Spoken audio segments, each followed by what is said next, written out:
Welcome in. How's it going? Happy Friday. Hey, friend. Hey, friends. Friday to you all.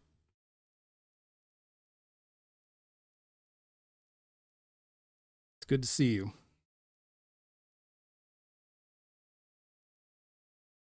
You're all having a good Friday?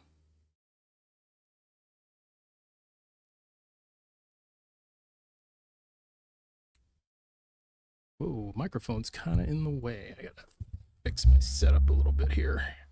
There we go. All right. Glad you're all here. So it's a good way to end the week.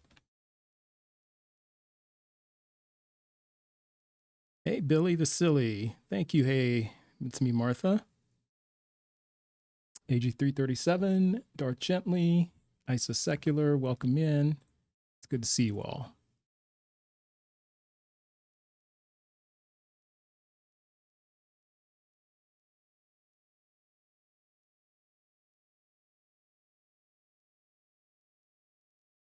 The end of Friday, yeah. I'm glad you had a good day, Isa Secular.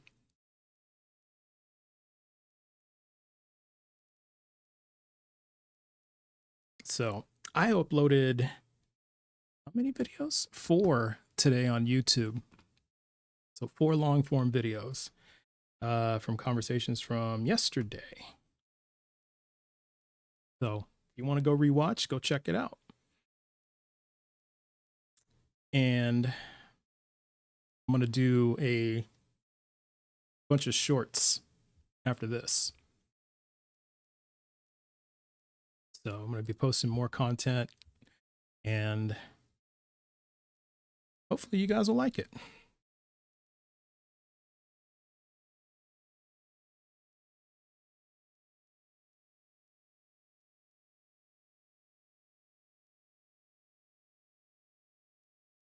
Hey, Granzino, Shariah Egyptian.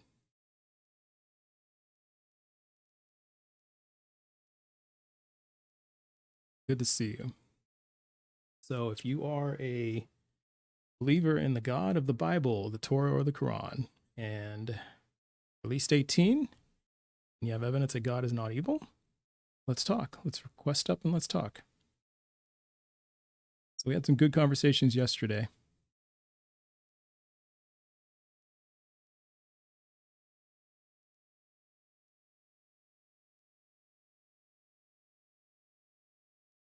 So it was good stuff.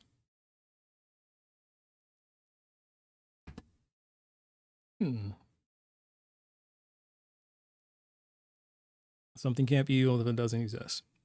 Yeah, but like Lex Luthor, the Joker, or the Penguin, we can evaluate whether or not they are, even if they don't exist. But yeah, wouldn't allow love. You'd say Germany in the 1940s, there was absolutely no love in Germany? Or do you think Germany in the 1940s, it was good? And welcome, Raiders from the Coven. Welcome. Happy Friday, Pokegurumi.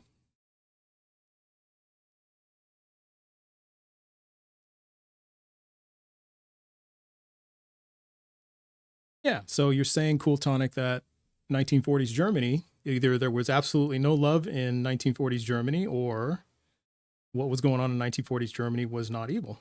So which is it?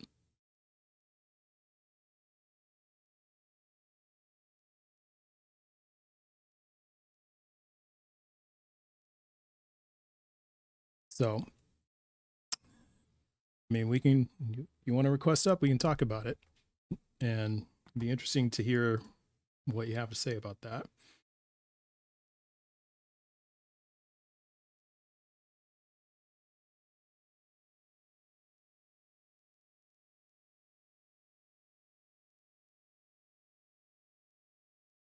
So let's hear what people have to say. And I think we have good vibes in the guest queue, so we'll get to them in a second.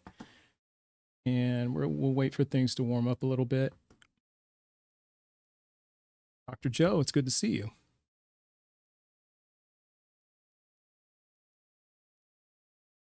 And happy anniversary, Dr. Joe. 35 years. That's amazing. Oh, very amazing. Congratulations.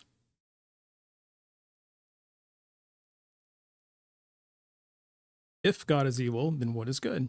Well, you tell me.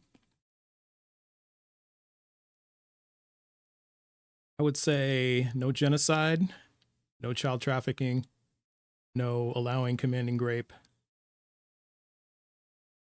no punishing innocent people. My best evidence he isn't evil is I see no reason to think he exists. There you go. Yeah. Good one, Rick. No flood. Thank you. Well, I think a being that can prevent but allows or commands genocide, child trafficking, rape, slavery, flooding the world, any other being that commanded that, did that, we'd call it evil. So that's what I think. Saying God shouldn't judge bad people? Nope. Now, does that mean, though, that God has to commit genocide to judge bad people? Does God have to allow slavery to judge bad people? Does God have to allow child trafficking to judge bad people? That's what we're saying. So I'm not sure how that follows.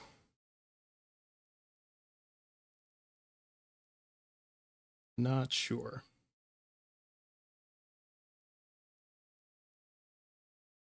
You know? So I'd need a standard to overcome God's standard. Otherwise, it doesn't mean anything.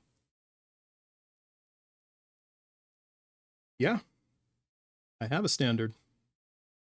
So just you declaring that God's standard is higher doesn't mean anything either. It means nothing. So I have a standard. Now, so now we just got to decide what's the higher standard. And then how do you determine what's the higher standard?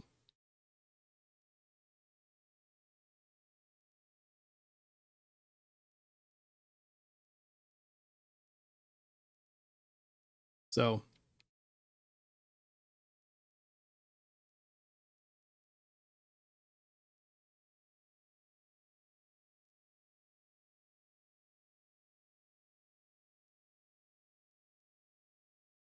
higher standard. So you've just defined God's standard. You've just defined it. So how do you know that's true? Doesn't mean it is the standard just because you've defined it. You have no standard for good and bad without a lawgiver. Not true. Because we had standards way before there was ever deemed a lawgiver. We can demonstrate that. Primitive societies or beginner societies, humans were first here. They had standards. So how do you suppose they resolved issues? How do you suppose that they saying they didn't have morality? That's definitely not true. In fact, we can just look at there's still hunter gatherers on the earth, and they have standards. They have laws. They have morality. So it's not a free for all. And so Hussein, you just contradicted yourself because you just said that there's only a higher standard. So then where did Hammurabi's code come from? Definitely didn't come from God. He's both. Okay, so he's neutral. Jeannie Barbera. He's neutral. So that would say not evil. You would say he's not evil. He's neutral. He's both. You think God is just a watcher? In a lot of ways, yes. In the Old Testament, no. He was definitely not a watcher in the Old Testament. He was definitely a doer. He was definitely a genocider. He was definitely commanding all kinds of wild things.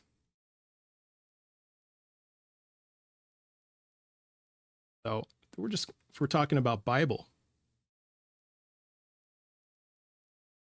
and even in the Quran, it's pretty bad. So the Torah, Bible, and the Quran, really bad. Bad stuff. Life is a test. So why, if you believe that your God is all knowing, why do we have to have a test?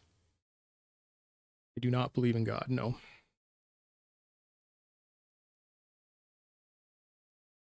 HLT, good to see you. Praise our great mother.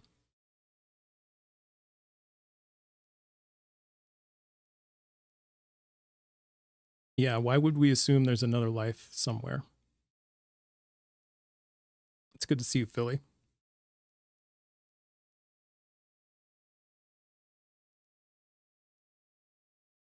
El Baphomet. God is holy. Is everything God does holy, Katie?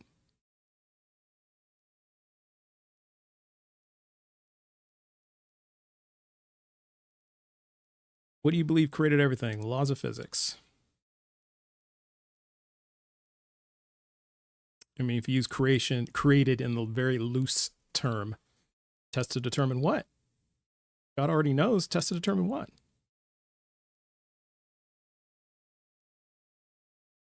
Like, what do you need to determine if you already know? You already know for a fact. Like, do I need to determine whether my wife is real?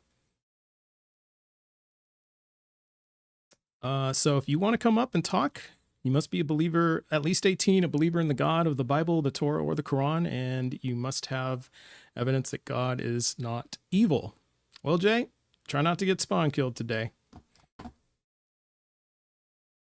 And so just remember, potential guests, I give the chat some leeway. So there's early kick polls with either a $5 super chat or a dragon, or an outright kick with a like a galaxy or a jellyfish, or a $10 super chat. How you doing, Philly? Hi, Trust. I'm doing well. How about you? I'm doing all right. Doing pretty good. It's good to see you. Good to see you too. Yeah. So okay, well, we have Jay back from yesterday. So Jay, now so Jay's back, and so we can bring Jay up now. So before we get started, so the last couple days there's been things circulating online about me.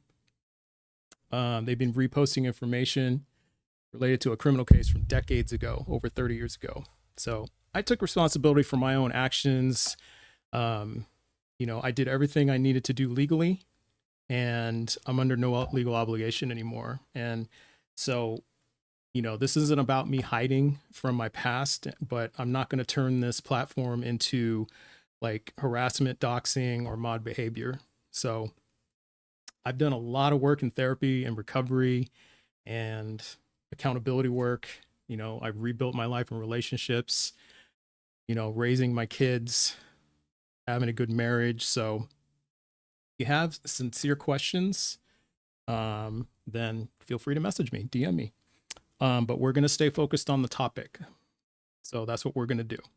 So, so if you want to talk about something else besides the topic, then this probably isn't the live for you. Okay. We're going to stick very strict to the topic. All right. So let's get into it. Let's bring Jay up and let's see what Jay has to say today. How's it going, Jay? Hello, sir. How you doing today? Yeah, pretty good. How you doing? Pretty good. Just getting off work. You have a All good right. Friday? Yeah, so far so good. Yeah. That's good to hear. Thank you, Just. So All I right. would just like to start off by saying that I am not coming here to troll. I am here for a real philosophical. I can't talk. I'm here for for like a real debate. Good. Um, Kind of to hear you where I'm coming from. I'm actually like more of like a liberal Christian. I don't Mm-hmm. uh, follow like most of the belief that you would see like a lot of Republicans who are using Christianity to further their goals or basically just to hurt other people. Yeah. I'm also like pro-choice, and I'm always willing to like hear everybody's side of the story. Uh, I never come from hate. The only thing that I need to work on is my patience. Understood. And I think that, the conversations that we've had have been respectful. I hope you have found me respectful. I've found you respectful. So, Yes, I found you very respectful, and I try to be respectful towards you. yeah, I don't try absolutely. to cut you off. I don't know anything about your history or whatever. I just want to like either have like a real talk with you, and you seem like a cool guy, and this is like a real fun time for me, and I like Good. debating. Yeah. Yeah. And this is, yeah, just the same. So we've had, like I said, we've had good conversations. So I don't mind continuing. But like I said, the chat, they have input on this too. That's just how I run the lives. So, we get into some I pretty touchy honestly did not know subjects. something like that could happen, but Yeah. I will try to be more respectful. Mm, And sometimes I get my words mixed up. I got like ADHD. My brain is pretty understood. much like scrambled eggs, sometimes. All right. So, if I feel like maybe I'm going a little bit too far off, just let me know, and I'll Okay. either try to correct myself because I don't want to like justify anything or That's spread fair. hate. That's fair. And, and just so you know, um, I just wanted to address a comment you made like the first time we talked. This isn't about gotchas. These questions that I ask, or these things that I talk about, these are things that I wrestled with when I was a Christian, and that many others who were believers have wrestled with. I can't talk either. See, so we both got it. Um, but we've wrestled with these, and we were having trouble reconciling, finding answers, and so that's why I ask these questions. Because they're tough questions. So it's Yeah, really I mean, yeah, not. they are tough questions. Yeah, they are. But they're not meant to Um, make you look bad. It's not meant to troll you. It's not meant to anything like that. It's not meant to do that at all. It really, yeah, these are reasons that I don't believe. Does that make sense? no, I can understand. I can totally understand why. Uh, it can definitely throw off a lot of people, especially when you're trying to justify a lot of the stuff that happened Mm-hmm. back then. A lot of people wish that the world was perfect, which in my opinion, that's what it was started off to be. But I think God kind of sees this as like a kind of like a failed perfect creation, which he knew what was going to happen, but he still let people choose and give us that possibility to have that one chance to make things better. But I got that. that's the thing about being all knowing is that you still kind of like know you can still try, I but got that. you still know that there's nothing you can do. Yeah. Well, if the world started off as perfect, right? Now, was heaven already perfect? Um, what do you mean? I don't really know. I'm still kind of like reading the Bible. Was Still trying like to figure that out. yeah, yeah, like it like I kind of like find it hard to like was heaven like meant for us at the time when Adam and Eve was around or when the earth was perfect, and then when it started showing like it being like a flawed creation of where paradise should be, then that's why heaven ended up being like the default. That's why we have to go through death and everything, and instead of enjoying all of our eternal peace here. Yeah. And so if well, see, I think that's the thing I'm trying to understand. If this place was perfect, well, did heaven exist before the earth?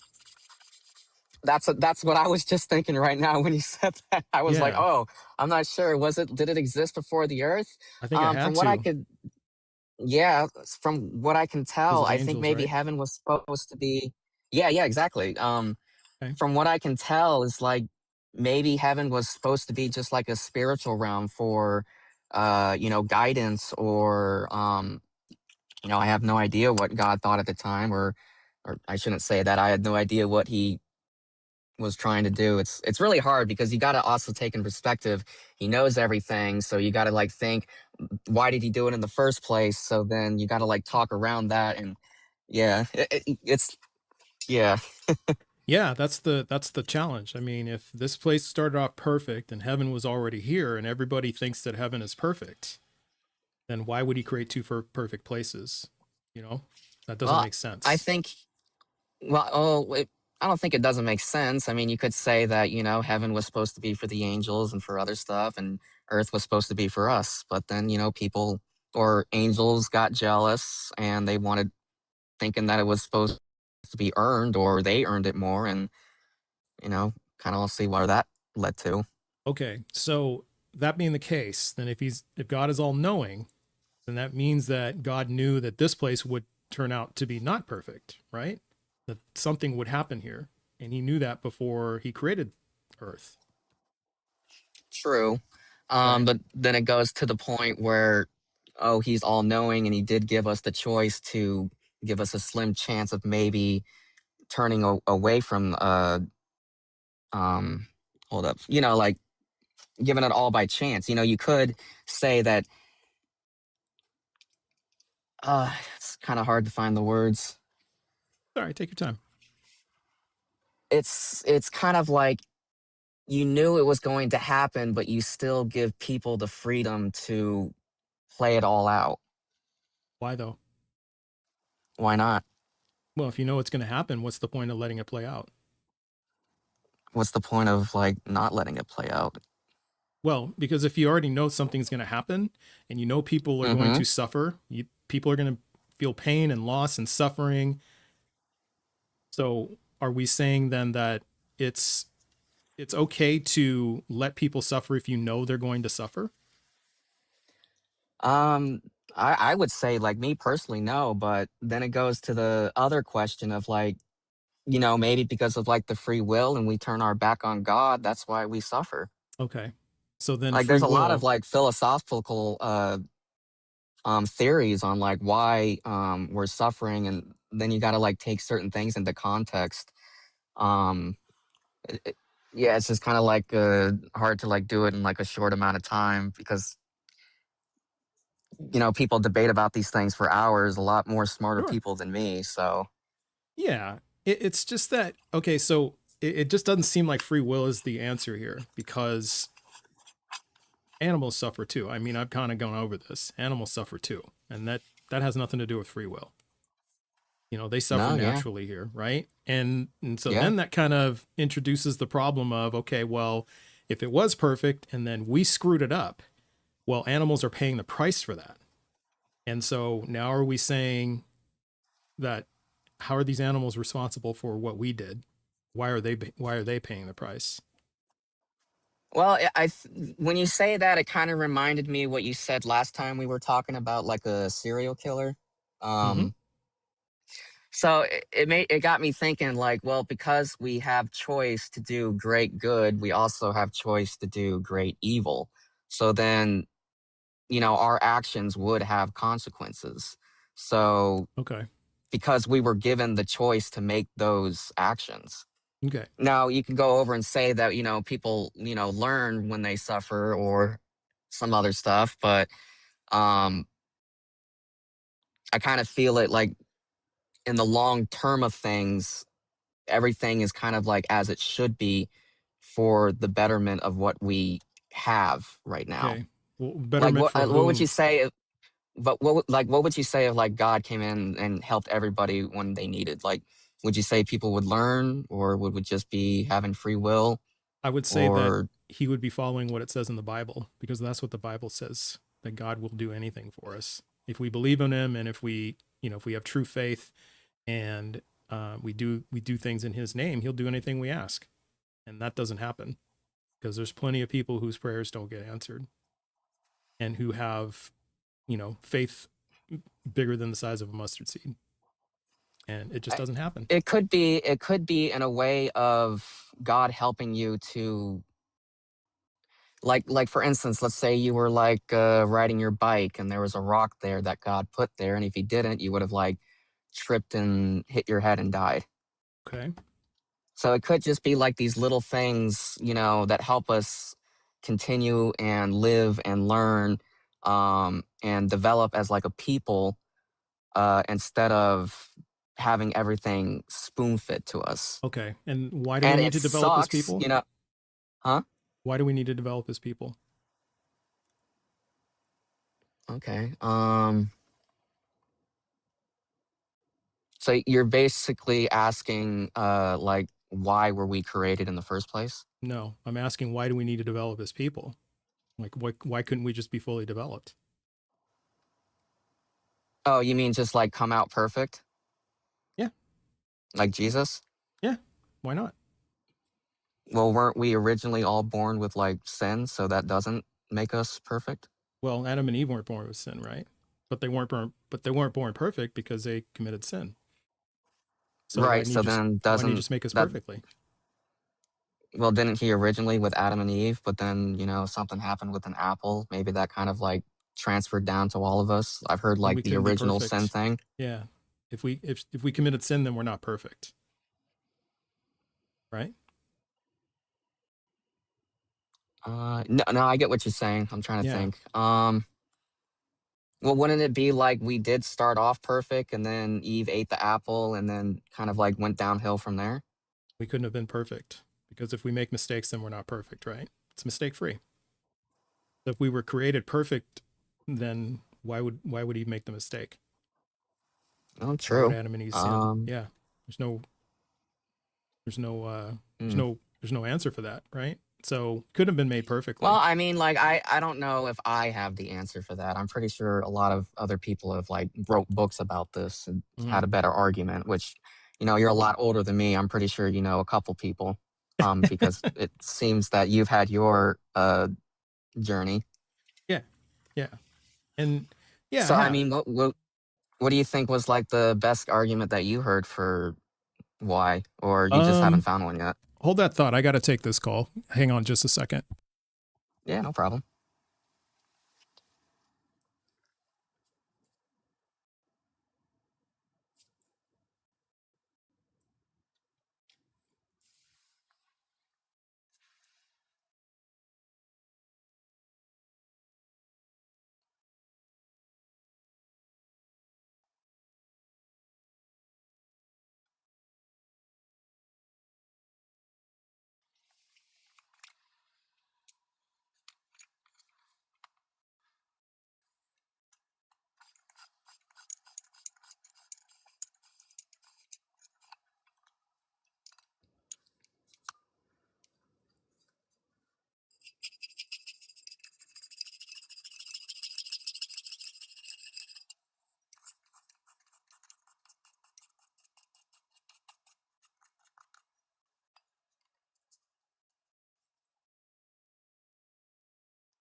All right. Thanks for waiting. Sorry about that. Yes, Okay. sir. Yeah. Okay. So I'm sorry, what were you saying? I forgot where we were. On honestly, I did too. Okay. I Um think I remember. I was saying, you probably know somebody who had like a better answer than I did for the Adam and Eve, because I'm pretty sure you've read like probably a lot more books than I have. oh, okay. Well, I mean, nothing that I have read ever has even implied or said that Adam and Eve were born perfect. So every indication that we have is it's that they weren't, that they were human. And the whole reason that they committed the sin in the first place is because they weren't perfect. They were supposed to obey God and they didn't.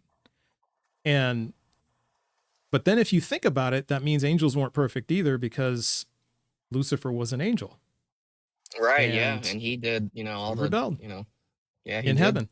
Yeah. Yeah, exactly, yeah.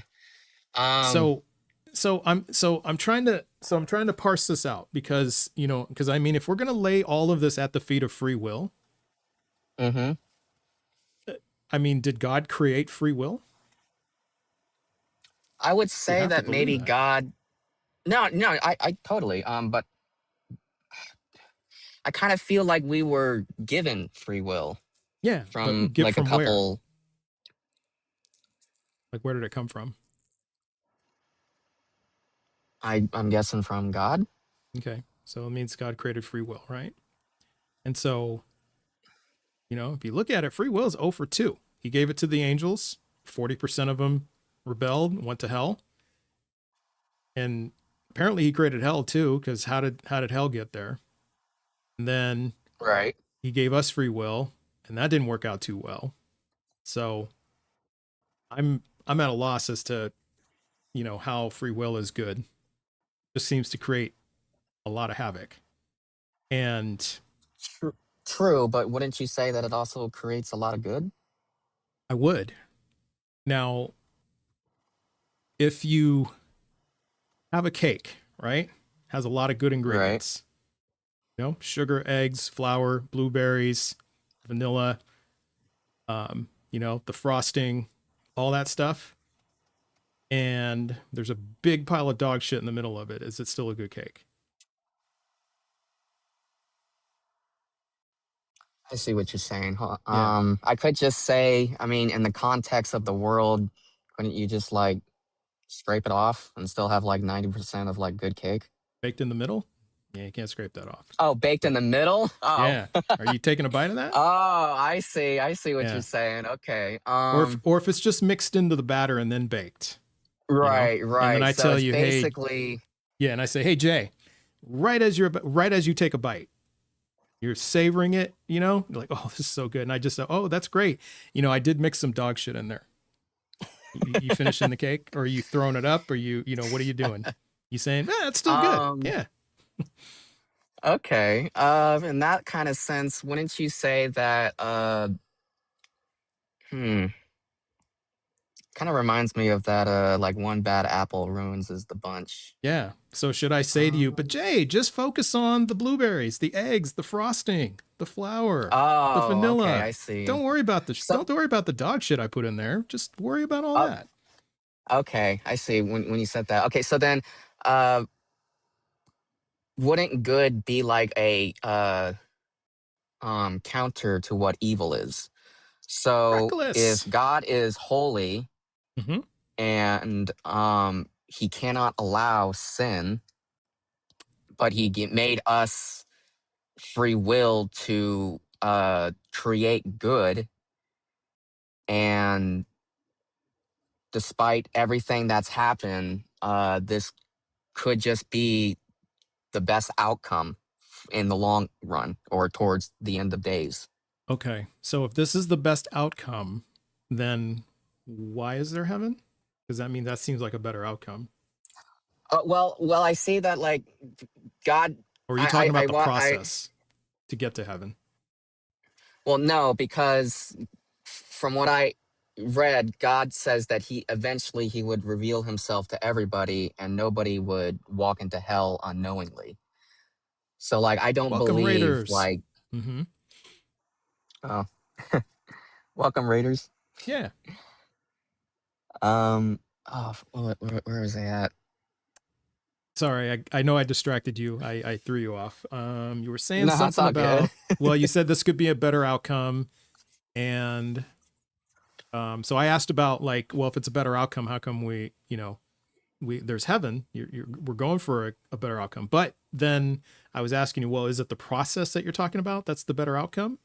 Or, Oh yeah, yeah. yeah, Yeah, so I don't okay, so yeah, I don't believe that, people who like go and from reading like the New Testament, I don't think anybody should believe this either, but like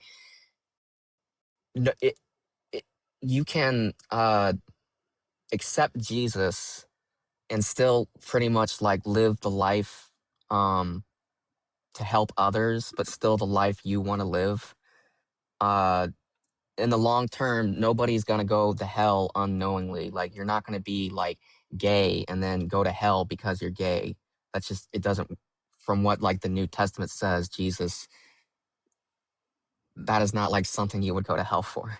Okay. Or like, like some other stuff. It's like pride mostly, and literally refusing everything that God has given to you. Even when he's revealed himself to you, you still reject it. Okay. Um, so I feel like everybody has gets a chance. Everybody know, and God gives plenty of chances. I That's think why that's I see God as good. okay. I think that's the problem though, because if you're saying God has revealed himself to you, I don't. Not like metaphorical, not like right in front of me, or like, sometimes that voice in the back of your head that tells you not to like do something if you're like, I don't know, like cheating on your wife or something, like, Yeah, I don't. hey, don't do it. How do we know that's God though? I mean, you could say your conscience, but we still haven't kind of found out what that is.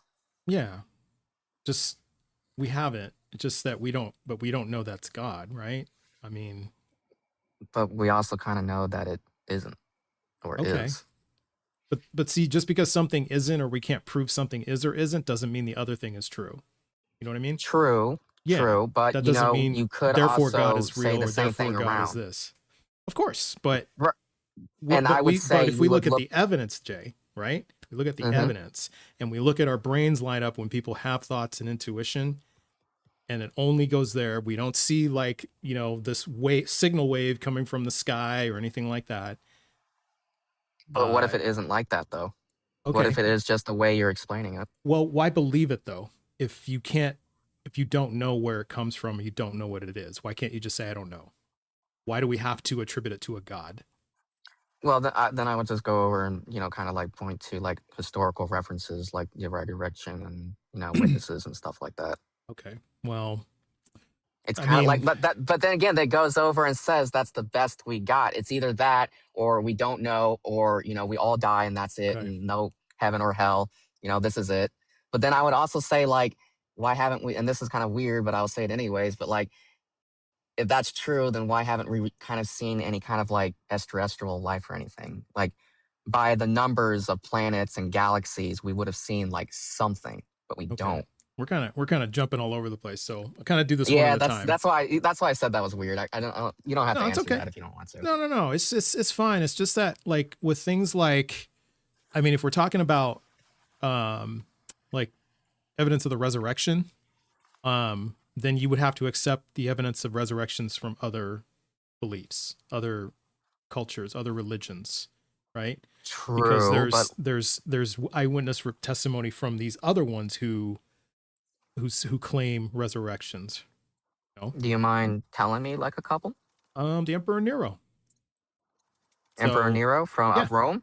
hmm so there's eyewitness reports of Emperor Nero resurrecting from the dead. He went to the Parthian Empire, and they agreed to give him an army so he could take back Rome. This was after Nero died, and then the Parthians were Are you negotiating sure it wasn't just like a with the mixture of like, resurrected because Nero. No, wasn't it's there like several Neros or something, like Nero the yeah. first, Nero the There were second? several claims. Well, this is the Emperor Nero, like the famous one with the violin, Yeah, yeah. And and then wait. I actually remember this. Wasn't there also like multiple people who claimed to be Nero around that mhm, time yeah, after he well, died? that it was a thing back around the time of Jesus. Is that when a figure was executed or died, there would be like they would pay people to um, have somebody that looks like the person appear in public mysteriously and then like disappear in the crowd and stuff like that. So they would quell rumors of resurrection. And so, Okay, so you're but we saying that have a was like maybe. notable, but we do have a notable historical reference to a claimed resurrected Nero going to talk to the Parthians who agreed to give him an army, and Okay, well, he I'll was going to go take back Rome. So you have to believe that then, because that's eyewitness testimony, right?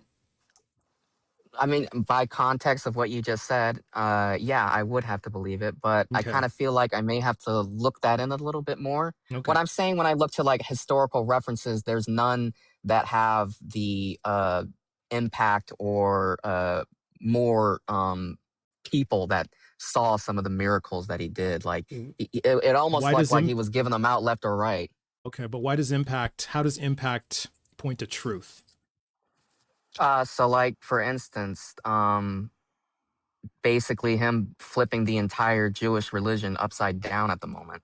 I mean, at that time. I mean, it didn't happen at the moment. It happened, So hundreds of that's why I years said later. like, Yeah. yeah. Well, I mean, it was. It happened I mean, hundreds like of at years John the later. Baptist, it was like it was out of the norm at the time. Right, but there's no record of anyone existing named John the Baptist except in the Bible. We have no independent verification of that. Okay, I mean, I'll give you that. I Yeah, mean, you we can't really have look back like thousands of years and see yeah, try to find someone who just died. yeah, and that's the thing though, but like historical like people who existed, you have to independently verify it, independently corroborate it, you know? That's how we do it for historical figures. And and if we're gonna look at like we have no evidence any of the apostles existed. Zero. We have none, right? Really, we don't Um, have like any writings. Not from the apostles, no. Like who? Not from Peter. Nope. Peter was illiterate. Yeah, I'll have to look more into that. If Yeah. so, then yeah, I'll have Yeah. to look into that. Gospels were Um, anonymous. We have no independent writings from any of the apostles. Like there's a claim of historians saying apostles existed, and there's only like two, maybe three. I think two. James, the brother of Jesus, like one mention, maybe two mentions. Um, and Peter by a church historian. And then but nobody else. So we don't even know if any of okay, the other apostles existed, right? Could have been okay. made up. So I mean, yeah, I'll have to look into that. yeah. But like, yeah. Then yeah, I guess like, you kind of just got me there on the what did I say? The historical references. Mm. So I'll have to look into that, and I'll have to see about that. Yeah. I mean if it But yeah, and then yeah, I understand what you're saying. you'll have to consider, okay, well then how do you accept the historical references in the Bible and then dismiss the historical references in the Bhagavad Gita or Right, Hinduism? dismiss. Right, yeah, You dismiss the dismiss other ones. Islam, yeah, the Quran. So you're going to dismiss those. You dismiss Hinduism, you dismiss Buddhism, but then you're just going to accept Christianity. Why? Well, I mean, I think it's because like of how many people out of the well, I guess it's because basically we just started an entire religion just because Jesus came back from the dead. Like you could say that he was like a rebel or an outcast, and he did like a lot of cool stuff. Um, but then again, like okay, then he died, but then we still have like a lot of people saying he came back from the dead, even if they are historians or writing stuff about like 30 or 20 years later after his death. Well, So like I it's said, like, you'll have to accept all the other stories of people resurrecting from the dead, right? well, Zalmoxis, again, Nero. I can come up with a list of them, but so oh that yeah, I all of bet you those, can. yeah, you'll just have to accept that all of those people resurrected because there's writings of them, there's claims of them, and there's eyewitnesses for them. So I did again, all I of would them? have to look into it. I can't really answer that. I'm not really versed into Okay. it. I would have to like look at it, what people said, and then I would have to read again on what other people say about Jesus, and try to come up with like a conclusion in my head. Because again, I'm kind of like learning as I go. Hmm. Uh, but I still do believe, I still am a Christian and all that other stuff. I feel like there's an answer to everything, but the first time when we were talking, I did tell you, I should have got the scientist's name, but he had well, I don't know what it was, but he said that there are certain things in our existence that cannot and will not ever be, uh, proven or disproven. Okay. How does that how is that evidence for And God then? Well, no, I'm just saying there's like not evidence for God. I'm just saying trying to know like what His will is basically, because right now we're kind of like debating on what God, a all-knowing, all-powerful being, is having plans for us. So Right. either our brains can't really comprehend that, or it's just not in our nature to know what the will is of certain beings. Well, that's just kind of begging the question, isn't it? That's just It assuming that is there big. is a It will. is. It is. Yeah. But then, So you can that's also just say that the same with what you're saying as well, because then I can just point to a how whole bunch of so? other stuff. How so? I'm just saying we have no evidence of it, therefore I don't believe it, right? You don't just assume something is true. You don't start off with that, do you? Right. But couldn't you just what was it? Like, Like do you for do you like trying assume to that people? Well, hold on. Do you assume people just fly, or I don't understand. Like, do you see where I'm going with this? Like, do you just yeah, assume I'll just things are step back a true? little bit. No, no. I mean, do you assume things are true and then try to disprove it, or like how does that work? Because like I just don't like I don't just assume things to be true and then say Well, okay, not just like things of the world, but like, it's also a religion based on faith. So that's kind of okay, like hard to explain as well. So right, but I but then have my but faith. yeah, you have your faith, but then other religions have their faith, right? So why They aren't you a do. Hindu? Yeah, so why aren't you a Hindu? Because they have Uh, faith.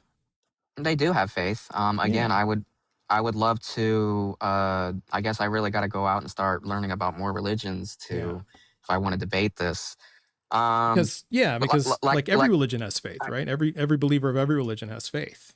And so yeah, they if do. faith made things true, then that means, Krishna is real. That means Apollo, the god Apollo is real. That means fairies are real. That means Thor is real. Where does it end? I see what you're saying, but Yeah. I would also say because of like the history of what like Christianity has and what the Judaism people, y- just like going so far back, and it's just like, how can you say that with what is it? How can you say that like, comparing like well, I can understand why, British people when they were doing retranslations were pretty funny. hmm Well, like Um, Hinduism is yeah. older than Christianity. So is Zoroastrianism. There's about 500,000 Zoroastrians left in the world. Oh yeah, I know there's like older Right. older things than Okay. religion, So but I they kind of have, feel like those but yeah, I kind of feel like those things were well, they like all have maybe history. based more like on face value, Face if that value? makes any sense. Like Like how? um how do I say? Like judging the mood on what their god is by the weather. Mm, yeah, I don't think that's, I mean, you could say the same about Christianity in a lot of ways. It, True, true, it, you it can. that's how it starts in the Old Testament, right? So all right. Well, Jay, they have voted to move on, and so we do have other guests waiting. But hey, it's like the other ones. It's been a good talk. Oh yeah, I'd love to. Are you going to be on tomorrow? Probably not tomorrow. I usually take weekends off, but I'll be back Monday. Okay, that sounds good. I'd Yeah, probably just do the same thing after work. This is fun for me. I can go on the try to learn a bit more. But before I guess we go, do you think you can give me like one final? Uh, yeah, I guess try to like figure it out, Jay, if on like why you turned your stop believing.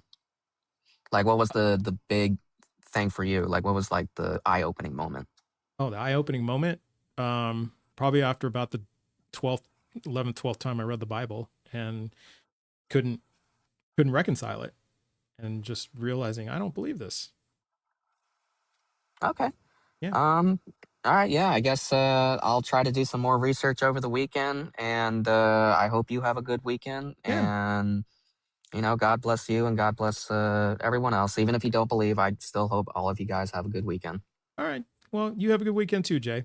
Appreciate you. Appreciate you too. All right. Take Bye care. bye.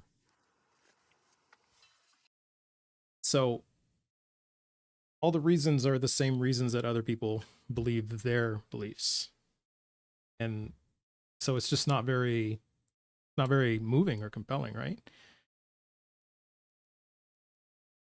So if you have the same exact reasons and you're coming up with all different conclusions, then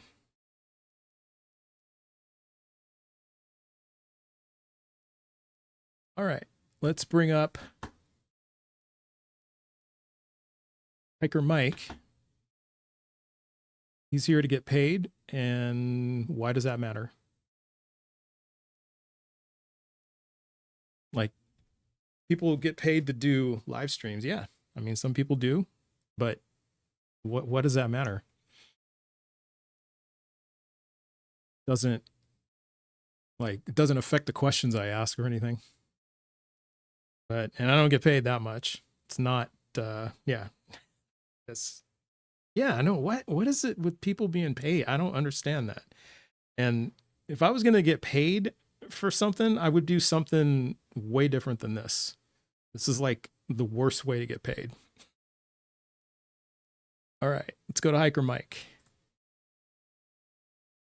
So again, if you are in the guest queue, please be at least 18, a believer in the God of the Bible, the Torah, the Quran, and please have evidence that God is real. And also, we're going to stick very, very closely to the topics. How's it going, Mike? Hey, how's it going today? Doing well. Good. Yeah, so I was listening to your the previous guy there, and one thing that you said was that oh wait, sorry to interrupt. Before we get started, can I get your age and your pronouns, please? I'm in my 40s. Okay. Yeah, he or them or that. Okay, he. Okay. Yeah.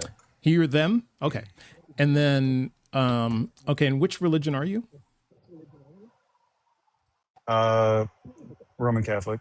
Okay. All right. Go ahead. Yeah. So, firstly, if you look into it, there is a lot of evidence that the apostles existed. You can question whether or not you have a belief in what was written, okay, with regard to them past, but obviously Peter existed. All right. Let's take Bartholomew. What evidence do we have that Bartholomew existed? I didn't say all of them. Well, you said there's evidence that the apostles. You said you okay. Sorry. For sure, some of them. Okay. I don't even. I'm not. That's not even for sure. Which ones? For sure. Like 100%. Yeah. Look into Peter. Okay. Yeah, I have. Look. So what's the evidence for Peter? Yeah. What's the evidence for Peter? Hold on. There's a lot. Okay. There's a lot of scientific. There's a lot of writing that refers to him, from external sources. Okay. Yeah. Okay. And from what? Wait. How many? From what time period? I don't have the details. I've read general summarizations, but yeah, I don't even have to go there because that's a consensus that has been made by scholars. Like there's several scholars that would top scholars. Bart Ehrman, for example. Yeah. Yeah. Bart Ehrman says Peter existed. Which book did he said that? Does he say that? I've listened to many of his. Yeah, go ahead. Well, I'm on my phone. I can't look it up in front of. Okay. This is your burden, not mine. So you said that it's there. That Bart Ehrman said. Which book? That's not. I don't have to prove everything that you don't know. Like I know you want. That's like how these go. But you can. Wait, hold on. That's common knowledge to you, though. That's what the New Testament says. That's what 1 Peter chapter 3 verse 15 says. Do you know what 1 Peter 3 chapter 3 verse 15 says? No. Be prepared to give a defense to anyone who demands an accounting for the hope that it is within you. Matthew 28 verses 19 and 20. Go and make disciples of all the nations and teach them to obey my commands. So I'm failing to understand why you don't think it's your responsibility to convince me. It honestly, it should be clearly says that in the Bible. It should be knowledge that you already. It clearly says possess. In the Bible what your job is. So help me out here. If that's what it says in the Bible, what makes you think that you don't have that responsibility? that's kind of a bit of a straw man to kind of like compare his How? How's it a straw man? religious vigor to something that's just plain like a kind of like a just general knowledge. How is it a straw man? Look, I didn't, because you're saying like, well, he's saying he was probably referring to like religious. Um, I don't even remember all of it what that you said, but usually it was Peter was referring to like the rigorous defense of the religion, or something like that. So to say that like what he was getting is not an exact fit to what we're talking about. How not? Why not? How So not? so How so? What part doesn't fit? well, a different example would be if I just didn't know something or didn't believe, or not to believe, but if I didn't know that the world was a sphere and I argued you need to prove it to me. I mean, I'm not going to like, it's kind of Well, like this isn't retrograde common for me knowledge to though, do Mike. that, Yeah, it's not common knowledge. It is. It is. No, we don't have If any you were evidence to, if you were to, that a if majority you of were the to, apostles existed. There's on a references to 2 of them, but not all of them. So do you believe all 12 existed?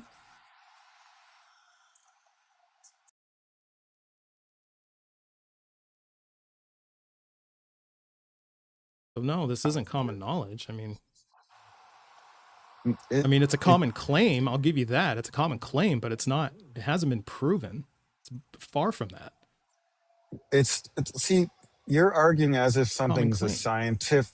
You're arguing like something's like a complete scientific, like No, it I'm needs not. to be proven, and you have to have like No, I'm not. almost photographic evidence, No, I'm not. and We don't have you'll never photographic get that evidence from for that Julius period. Caesar, Mike. We all know Julius Caesar existed. It's generally So, accepted that Julius okay, Caesar okay, existed. you're We saying don't have you're photographic saying evidence. that We don't have what we have you're, though is we have independent corroborated writings of people the, who talked about Julius Caesar. We have people who wrote to Julius Caesar, who received things from Julius everybody in the Caesar. comments We have a look coin with up Julius Caesar's if Peter face on it. exists. We have all of that. There's Mike, we've all done So this like 100 times. so so Peter doesn't exist. There's no evidence. There's no solid evidence that he did. There's claims.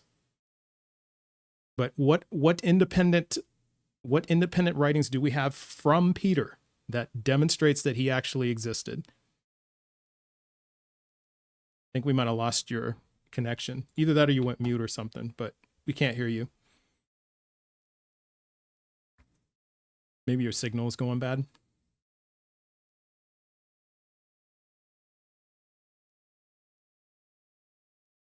But we are way off the topic. Yeah. I probably didn't hear if you were talking for the last couple of minutes, I didn't hear any of it because your signal was really bad. I was only making an off comment about this. I didn't want to stick on it. Oh, okay. But I would just say if anyone was if anyone searches on if Peter existed online, they're going to see a lot of evidence to say that he. Yeah, we have. Okay. Well, okay. I guess we'll agree to disagree. So now the question of God being not evil. Evil or not. So the question, first of all, is like, what is evil? Tell me what is evil to you. Like, what is this? It's like, the dictionary definition: profoundly immoral and wicked. So, do you believe that God is profoundly immoral and wicked?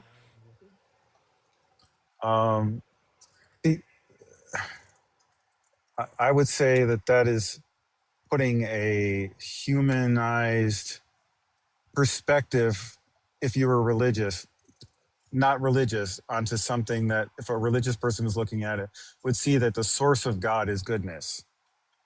Okay. So does that mean that everything God does and says is good?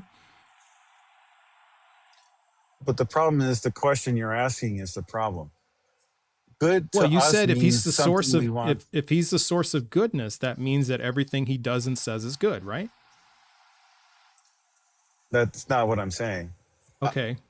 Well, if he's the source of goodness, yes, but that doesn't mean that what we feel in a micro sense of evil is that. It's what we think is something doesn't mean that that's what God is. Okay, I understand. So I'm still not clear what your answer is. Does everything God says and does, is everything God says and does good? I don't I don't think Christians would that really look deep into it would know the answer. I think the proper answer would be that we don't know what It's fair. we can't we can't. That's an honest God's answer. I God's appreciate that. a lot of people. A lot of people will look at God like it's like a person with like superpowers. We always talk about it as a person or he, Mhm. because it's almost like a really huge number. Like if I told you to try to visualize a googolplex, you would, or like if I said there was all, think of all the stars in the sky, you just can't. So Okay. a lot of people would argue that God is kind of beyond what we would understand or conceptualize or put a precedent on what is good or evil. Okay. So then that means then you don't know whether or not he's good or evil, because it kind of works both ways, right? If he's just this Yeah, no, concept that's just it's too big for us to understand, that means you have no way to determine whether or not he's evil. So it's possible that you could be worshiping an evil God and not know it, right?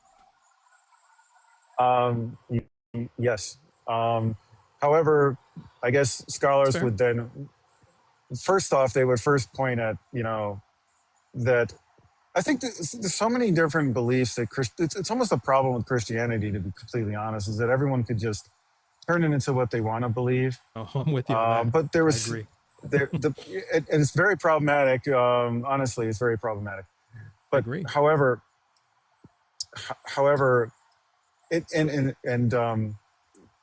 the problem is that the evil that's written in the Bible, because the primary source of evil, which I'm sure you know, is that throughout the entire Old Testament was God Himself itself, hmm and then that transitions from God to this building block of things that then becomes what we know as Satan and all the things that go along with Okay.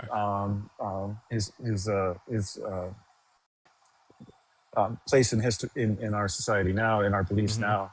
I mean, hell is like Christians actually shouldn't say like you're going to hell. They don't know that. They shouldn't say who's in hell or who isn't. Like are we fighting really about? I guess what I'm saying is, are we just really all fighting about like semantics, where some people think some things, but that may not actually be this. That might Are just be a you subset. driving? Yeah, I'm driving. Oh, okay. I got to drop you. I'm sorry. It's against terms of service. Even if you're hands free, but if you want to continue the conversation, Mike, continue. Like pull over, and find a safe spot. And yeah, it hit right when I heard the directions. I was like, wait a minute, he's driving. So yeah, it's hard to do these. It's hard to do these. It's hard to do these. With these noise canceling like earbuds and stuff, it's hard to tell now. It's getting harder to tell. So, but yeah, he definitely did that. So, oh boy. All right, Jesse Garza is up next. All right, let's bring up Jesse Garza. So again, how's it going, Jesse? Hey, how's it going? Hey, doing well. As you know, my name is Jesse. What's your name? Trust. Can I get your age and pronouns? What's a pronoun? No, I don't do that. I am just a man. My Okay, age that's your is sex. 36. Okay, so No, there's no difference between sex which and pronouns gender. do you prefer that we? Yeah, there is actually. Now, do You you can just call me Jesse.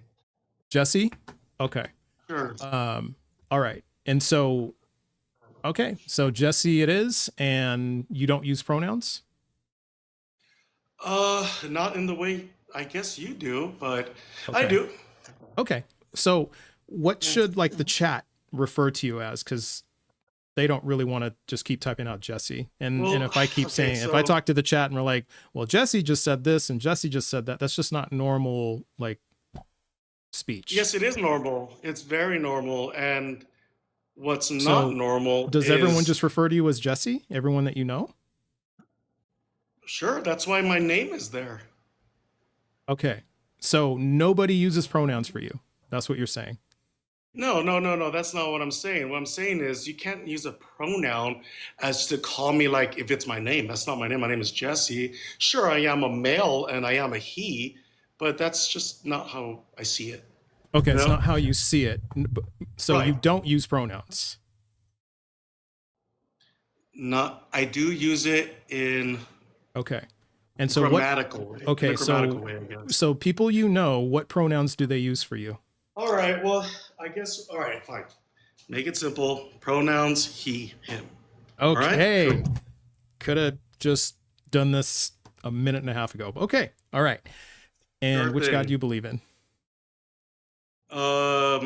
I believe in the Christian God. All right. And then what's your It's best very evidence? difficult for me to say belief though, because when you say the word belief, it kind of insinuates like there's a possibility that there isn't. But to me, that's why it's really hard for me. I think that's kind of why Jordan Peterson has so much trouble saying it, because when you say belief, you're almost referring it to something as if you would think like a Santa Claus or the Easter Bunny, how Okay. some people would be. Yeah, and that's going to I guess more to like you know very fairy tale-ish, so All right. that's not how I see it. All You right. know, I don't believe that Jesus or God or Christianity is a belief. I believe it's the truth. Okay. You know, What is your best evidence that God is not evil? my best evidence that God is not evil would be, I guess, this knowing that there is a place for evil. So Where's the that? thing is, God, for example, heaven and hell. So heaven would be considered being with God, hell would be considered being without God, separate from God.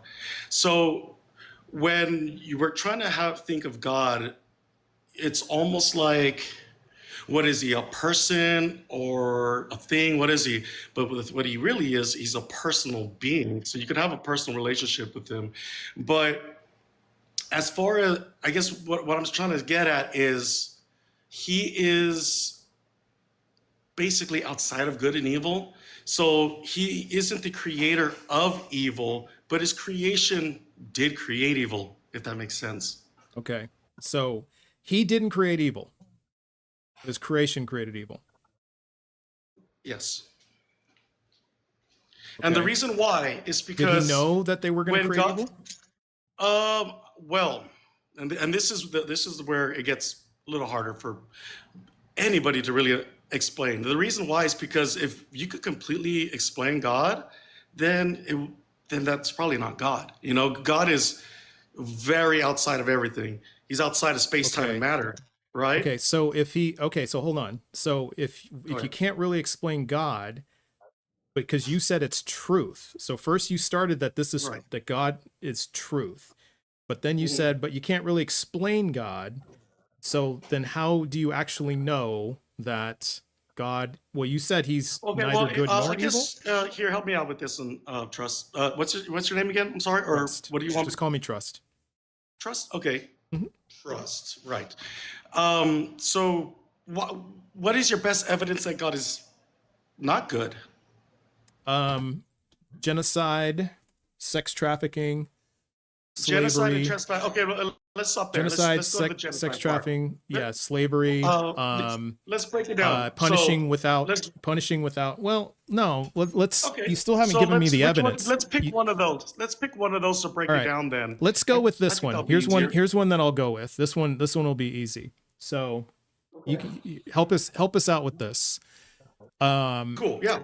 Okay, so in what circumstance is it morally good to punish one being for the sins of another being? So punish a being who didn't commit the sin in place of a being who did commit the sin. In what circumstance is that morally good? So I guess, are you referring to like Jesus taking the sins of people? That's one. It's all over the Well, Bible. I mean, is that so? So that's the thing. Jesus is not like a normal person. Jesus is Okay. God in human form. Okay. So Right. it's okay. So if the person is not a normal person, they're God in human form, it's morally good to sacrifice them when they didn't commit the sin in place of people who did commit the sin. I'm sorry, can you repeat that? If Sorry, they, bud. so what you're saying in the circumstance is, as long as they are God in human form, it's morally good to punish them in place of people when they didn't commit the sin for people who did commit the sin. No, okay. So for normal people, you shouldn't. It's not just for you to be punished for somebody else's sin, if that's what you're getting Okay. at. It's not just. Okay. So in that case, then why does it occur all over the Bible? Why does God allow this? And why does God command it? Why does God do it? Can you give me an example, please? Let's see. Yeah. All right. Let's go to 2 Samuel 12, verses like, I don't know, like 13 through 20, I guess. I think that's what it is. I'm kind of doing it off the top of my head. It's when Bathsheba had the baby. Right. Oh, okay, cool. All right, explain to me. So yeah, go ahead. Keep going. Sorry. So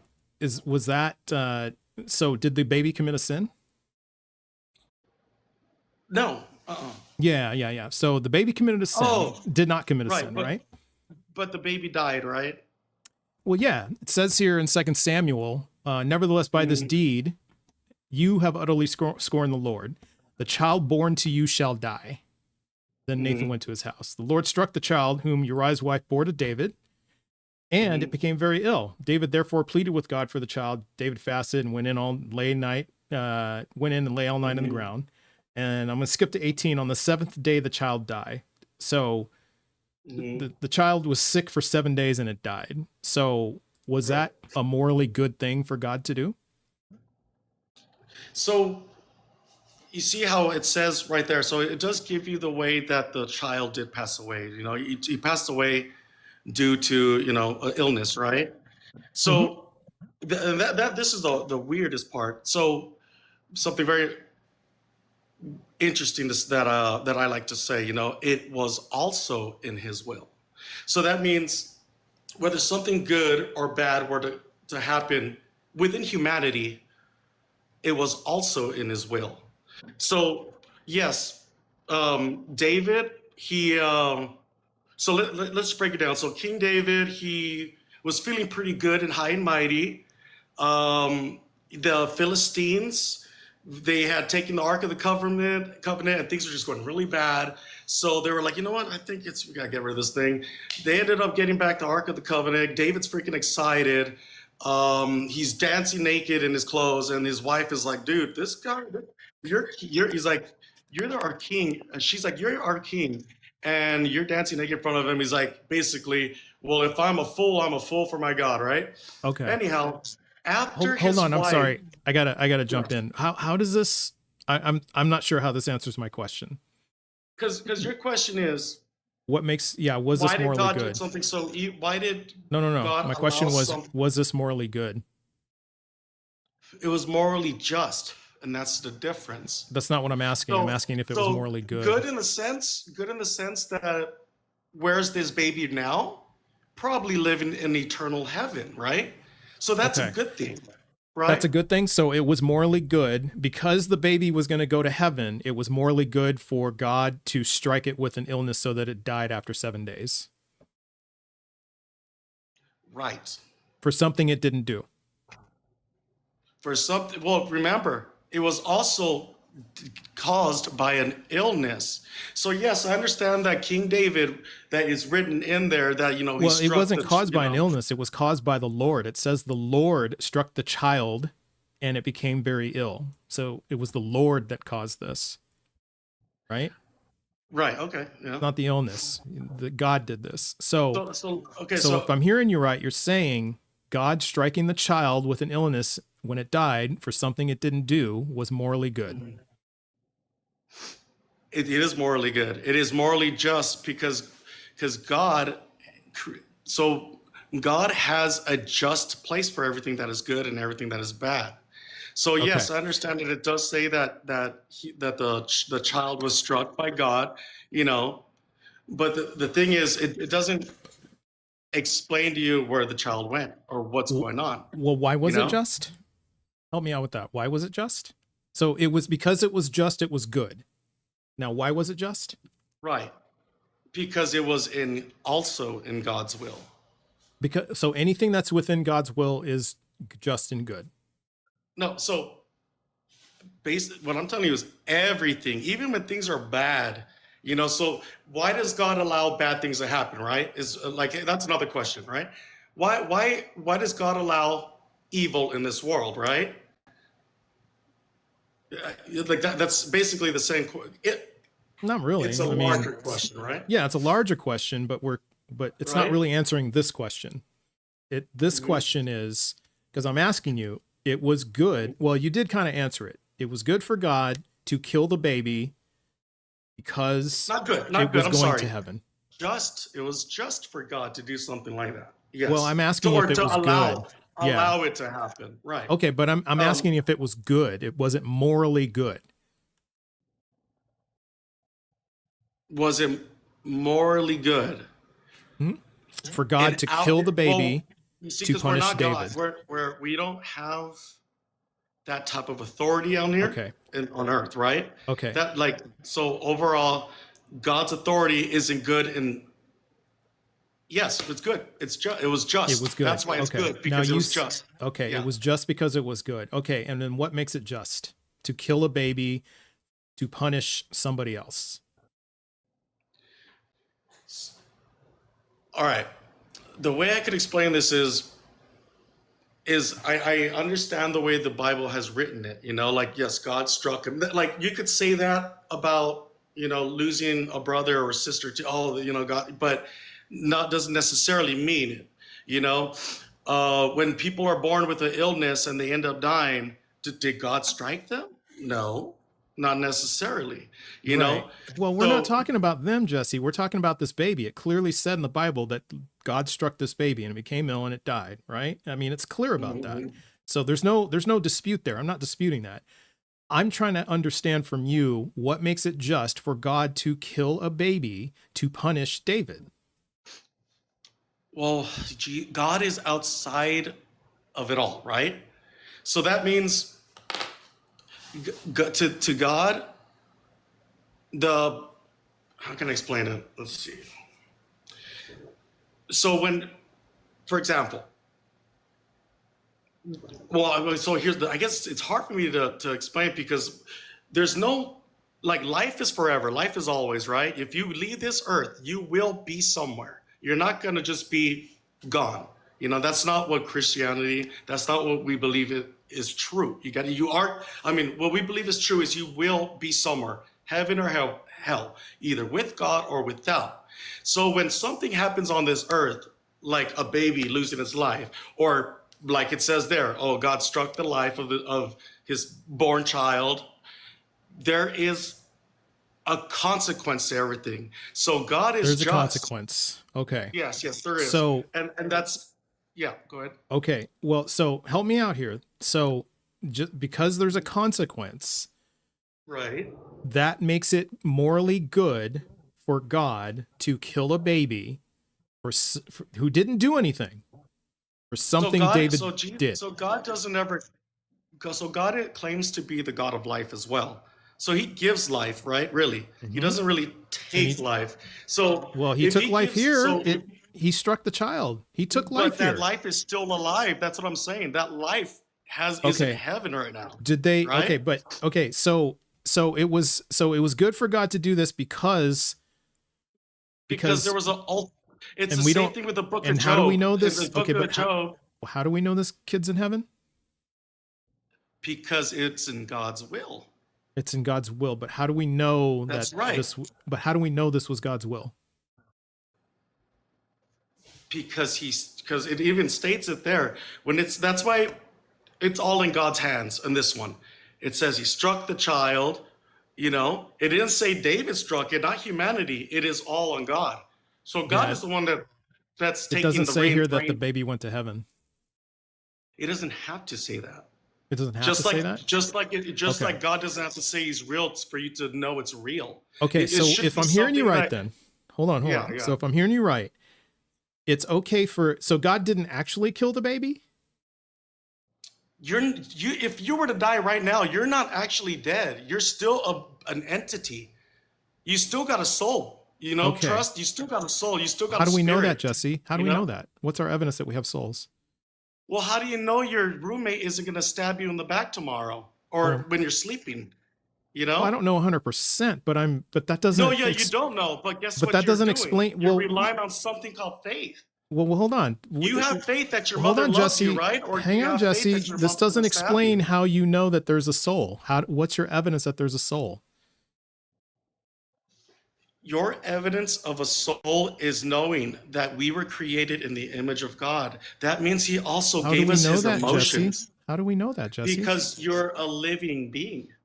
How do we? You have that a. that You doesn't have explain that we were do created not. in God's image. That doesn't explain anything. It Just because does we explain live. it because we're first How? off, we're the only human beings that we know of, right? We're the only being with intelligence that we know of this whole universe, for one, right? Okay, that doesn't explain Two, that God is real or God created us or God we have soul. It doesn't explain any of that. How does that explain any of that? it's so, like I said before, if you could explain God 100%, man, then that means you probably are God, right? God, you're Why? not going to even Oh, understand that's God not true. 100% on you're not going to understand God 100% on this earth. But God gave you plenty of things on this earth to experience His love, to experience Him. You have ever gone outside? Wait, You Jason, ever take Jesse, these are all yeah? claims. How do we know any of this is true? You're just telling us claims, but how do you So know this is true? let me tell you this. If you were to find out today if that the Christian God was a real God, would you still believe in Him? Well, yeah, of course, I'd have no choice. You would have no choice. So Yeah, you I'd have would no believe choice. in Him. I would have no choice but to believe in him. Because you've been so you Belief come is not on a you Jesse. come on Belief is here. not a choice, Jesse. It's a mental state, right? And No, if no, you no. have You if you do. have evidence a that things choice are to true, believe in something or not. okay. You also have a So choice to love and hate. okay, so does that mean that you choose to not believe in Santa Claus? Santa Claus is a fictional character, and we know that. Okay, but do you believe that Santa Claus is real? Absolutely not. Okay, He's not a real character. okay, There's no belief in Santa. so then help me out here. Do us a favor Right. and just demonstrate for 30 seconds and choose to Okay. believe in Santa Claus for 30 seconds. Just choose it. I was born on Christmas Day too, by the way. So Oh, I used to well, celebrate very cool. all the time. All right. All right. So Go yeah, ahead. just demonstrate for us that you believe in Santa Claus now, just for 30 seconds. Choose to believe it. Go ahead. Yeah, go ahead. I'm waiting for you. Oh, wait, you want me to say I believe in Santa? Well, I want you to choose to believe it and then tell us why he's real. Like actually believe it. Believe it for real for 30 seconds and then just stop believing. It's a choice. You said it's a choice. No. Yeah, it is a choice to believe. Okay, then But show us. Show us what this you're is how trying to we do this is how we you're verify. trying to have me create a straw man. We're not talking about Santa This isn't a Claus. straw man. So That's no, not this no. isn't a And straw you man. can't even bring up This Santa is a- Claus because Santa this Claus is a- isn't a historical character. This is a He's comparative not. analysis, You're Jesse. talking about You're a saying fantasy, then a fairy you're saying tale. that you can choose to believe, but you said belief is a That's choice. right. So Yeah, but there's believe a in Santa difference Claus for between 30 seconds. believing in your like what you're asking me is to put my belief in a fictional character like Gandalf. That's not a real Well, as thing. far as I'm concerned, God Jesus is a fictional Christ is a character. As far as I'm concerned. God is not a fictional character. Okay, well, there's Whether some you people who wanna- believe that Santa Claus is whether you real. want to convince yourself or not that he is Well, real or Jesse, fake, all you that's have on to you. do to demonstrate that belief is a choice is just to choose to believe in Santa Claus for 30 seconds. That's all you got to do. Well, I'm choosing not to. Yeah, I understand, but you said that Yeah, belief is a so- choice. So there's no reason to believe you that belief is a So choice. can you believe? So you mean to tell me you could believe in God for 30 seconds? If and there turn was it off? evidence, I would believe in God permanently. If there was Right. evidence.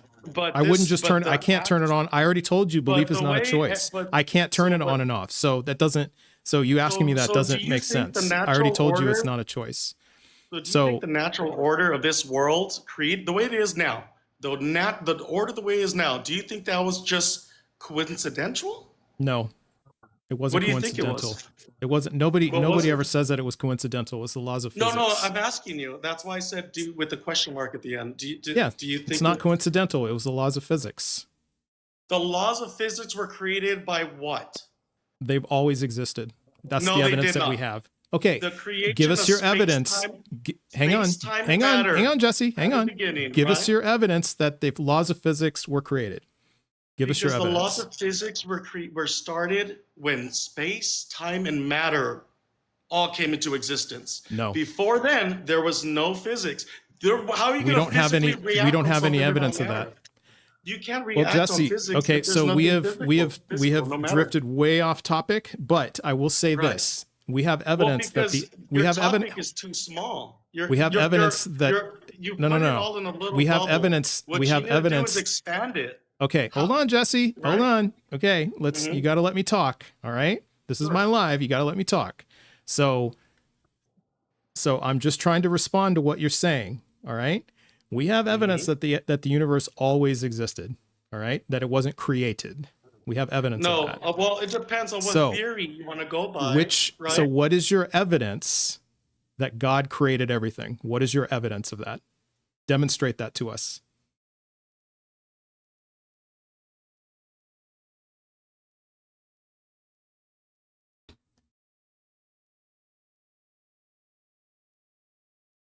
Because of that, the Oh, complete order of life. you were muted for I don't know how long. Oh, But sorry. yeah, it went mute so- and then it unmute. So I missed like 3/4 of what you just said. So just from when I just said, So from- demonstrate from to us from that God natural- created from- everything. Yeah, from the natural order of all of life and everything in existence. What So natural order is that? Everything, the natural order of physics, space, time, matter, everything you were just talking about. The reason why it came into existence is because God brought it into existence. Physics, everything Okay, that we do, how like do right you? now. That I'm you're in the just lab. that's a I'm in the claim, lab right Jesse. now. Jesse, that's a claim. I'm You haven't given working. us evidence that God created any of this. You haven't given us evidence. You're just stating that God the did. Same way, the same way that I'm producing what I can as evidence, you probably can't do either. You can't prove to me how God isn't real. I don't have to And prove you things still that aren't haven't real. done that on this live. I've been watching you for what, a month now? Yeah. And I've never heard you Tell me, make a good okay, claim of, when have of I how ever, God isn't real. okay, so you've been watching me for a month. Okay, so cite on me and the off, day. yeah. So cite me the days where I said I can prove that God is not real. Cite me those days. Which days did Can't, I 'cause say you that? never proved that God's not real. Yeah, yeah. So tell me So, no, when no, I I'm not no, gonna hold do on, that. Jesse. Hold on, Jesse. Tell me when I said I can prove that God isn't real. Tell me when I said that. When you ask the question, what's your best evidence that God is That's not not real? that's not saying, yeah, that's putting words in So my let mouth, me Jesse. ask you That's this not then. what I Can said. you, okay, well, let So- me ask you a question. So I Can need you to prove tell me. that- No. Hold on. I need you to tell me Fine, I when can't tell you. I said I can't that. tell you. Oh, I okay, can't tell you. fair enough. All right. No. But can I ask you a question now? Yeah. Fair enough. Can you prove to me that God is not real? No, and it's not my burden of proof. So, no. Can So you demonstrate? I Okay, think- here. I Let me think you explain. just Let me answered God. illustrate. I No. think- so Let me God- illustrate it. Hold on. go Let ahead. me illustrate it. Let me illustrate it. I'm not finished answering. please. Okay. So, Jesse, do you Yes. know for a fact whether or not little blue men live inside of Venus? Men are from. No, that's not Okay. real. Do you believe that little blue men live inside of Venus? Little men do not believe. They do not live in there. They just don't. Okay, prove It's to us impossible. that they do not live inside of Venus. Prove to me that your roommate won't stab you in the back. Those are Okay, things you can't that's a prove, pivot, right? Jesse. That's a pivot. You said And you're because you building a asked straw me. man. That's not a straw man, Jesse. You don't know what a straw man means. That's not what a straw man You're means. building. You try to do the straw man with the Santa Claus. You're trying Okay. to build something up What that you is can what attack does on, a straw and you man can't. mean? What does straw man mean? When you build something up or create a person, that's something that you can't easily attack. It's built by Something like, I can't easily attack. I'm not attacking Something anything. you I asked can you. easily. I asked you. You asked me, prove that God isn't real. I said I can't. And the reason why is because that kind of negative you can't prove. So then I asked you, Jesse, prove that little blue men do not live inside of Venus, because you said they don't. So prove to us that they don't. I can't prove Now, that. okay, so I happen to agree with you. Little blue men, I agree with you that little blue men do not live inside of Venus. But do you see what I'm saying now? I'm only just trying to explain a point. That there are certain types of negatives that you cannot prove or give evidence for, okay? Right. Because And they you don't can't even exist. prove- They don't. Can I prove? Like, but let me just ask you another one. Can I prove how much my wife loves me? You can't prove certain things. Just I would because say you can't prove it doesn't you mean can't it's prove not it real. 100%, but you can offer a body of evidence, and then we can call that proof. Yes. So, like for example, your wife, your wife loving you, right? I assume she tells you she loves you, right? Sure. She tells you that. She kisses you on the cheek. You know, she gives you she's affectionate towards you. You know, makes you food, brings you coffee. All those things that spouses do for each other, right? Right. Yeah, and I would say that body of evidence would tell me that your wife loves you. I would say I think your wife loves you, Jesse. No, but Now, I mean, it doesn't say 100%, right? It doesn't say that we can't demonstrate that 100%, but that's not what proof is. Proof isn't 100% like actual real. It is what it means. It is. I mean, no. have you What gone to proof court is? before? No. What proof is it's a body of evidence that points to something being true, right? And evidence is something that increases the probability of something being true, right? So like, for example, one piece of evidence is your wife saying she loves you. That would be one piece of evidence, but that by itself isn't proof, right? Because if your wife says she loves you, but then she ignores you, you just can't prove it. You can't. Well, you can't prove it. that I just said you can, but it's not 100%. You can't prove how much she loves me, though. But you can't. Okay, but that's that's not 100%, and we're removing the goalposts. But we're talking about proof she loves you, not how much she loves you. It's proof she loves you. Okay. Look, so this is, I guess, this is how I get. I want to give you time. I know you do this, for a while, and I actually gotta get up and running. But look, let me tell you this, Trust. There's 3 ways I know I hear the voice of God. For example, I hear it through the Holy Spirit, visions, dreams, and things like that, right? When you're driving to work one day and something comes to you like that. 2, the holy bread, which is the Bible, and 3 is his holy people. So if you can't hear God and you don't understand him, you're gonna have to search for him somewhere. You're either gonna have to search within yourself, within the books, or within his. That's what I could leave you with, because I think God is giving you plenty of evidence. Does that mean then, Jesse? That when people in other religions say that they have had experiences with their gods, then that's all true? Very well could be. Could be. Yeah. So then that means that when Hindus say, yes, I've seen Krishna touch me, Krishna talk to me, I hear Krishna's voice. A Hindu, I don't know if they could do that. I think it's actually, if you go back through my videos on YouTube, I interviewed a Hindu monk. It's like an hour and a half long. Hold on. And, give me a second, let me find you. Oh yeah, it's like from 2 years ago. All right, maybe like a year and a half ago. So you're gonna have to dig back for it, but it's a long video. And he tells me that he personally experienced the Hindu god. So that means then the Hindu god is real, right? I'm curious on what he experienced. So it's really interesting. Yeah. Well, he said that he did the meditations, he followed the practices of the gurus, and he tapped into the singular consciousness. It downloaded a whole bunch of data to him so that he knows for a fact that Hinduism is true and the Hindu gods are real. That's what he said. So by what you're telling us, Jesse, that means that's true. And we should all be Hindus. I think he experienced something supernatural. There is also a supernatural world out there. Okay, so then how do we delineate between what you say is something supernatural and him saying, no, actually it was the Hindu gods? What test can we run to tell us what it is? Well, he would have had to question the character or whatever being he was presented with. Yeah, he knows the character of the being. Like I said, it downloaded a bunch of data to his brain, so he knows what the character of the What being was the is. data that was downloaded? Did it seem pretty good, all knowing? What was it? Yeah, all-knowing, Curious. benevolent, the answers to the universe. And the way he put it was to describe it. It's kind of like what you said Uh-huh. earlier. You know, it's hard to explain. That's what he said. And he said to describe it would be like telling how how honey tastes to somebody who doesn't know what sweet is, or how sweet honey is to someone who's never tasted it. That's what he pretty cool. said. So, All right. so it's exactly what you just said earlier, right? You said, hey, it's hard to Right, right, explain, right? I just know this. Where It's does just hard to explain. Where does the Hindu religion originate from? Is that India. okay, so who's the father of it? Like, we have Father Abraham, Isaac, I don't know. Jacob. I mean, I don't know. I'm not a Hindu, but it's been around for like 6,000 years, like a lot longer than Okay. Christianity and Judaism. Yeah, because it's funny It's because like the oldest religion on the planet. Yeah, I have a few Hindu friends. And Oh, yeah. many years ago, I was kind of getting into it. Like, I'm trying to figure things out too, because I used to be a little skeptical. I wasn't. I mean, I was a believer of a God, but I wasn't sure which God. Right. Anyhow.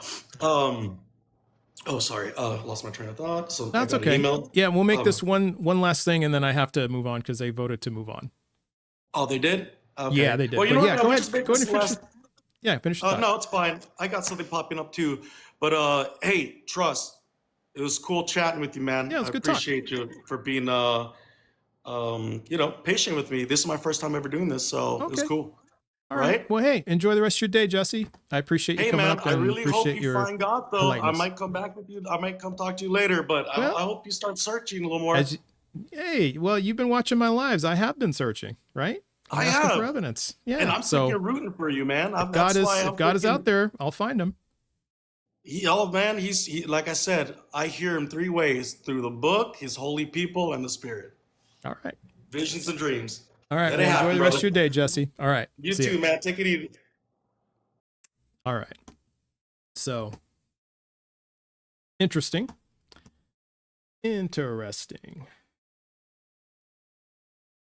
So that's very interesting. So essentially, it was just a personal experience. So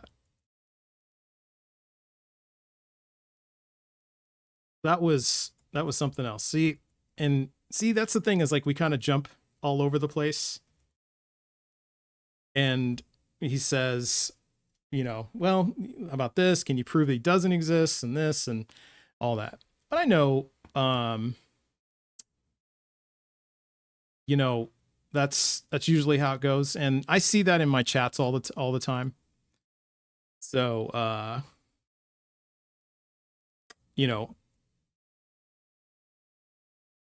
like, what do you do with that, right? Well, you just keep asking, well, how do you know? And because they'll stack the claims up, right? And you just get to the bottom claim, and then usually it's going to be personal experience. That's usually what it's going to be. So, that's how you know that it's going to be a personal experience. So that's usually what it is. And then they stack all these other claims on top of it to justify what they think they experienced. So,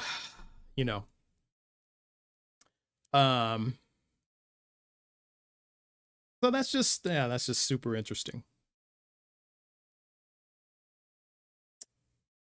So let's see who else we have. Let's see if person that I saw earlier, are they still there?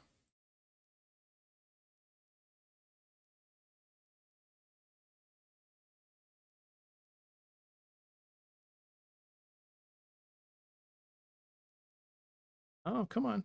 Yep, Savvy World's still there. All right. We're going to do this again. Okay.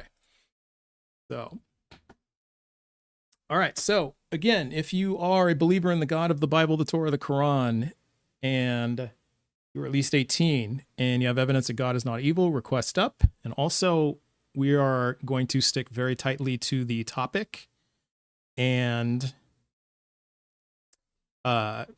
you risk getting dumped if we stray. So Yeah, I let that one get away, but I'm not going to let it happen this time. All right, let's go to Savvy World.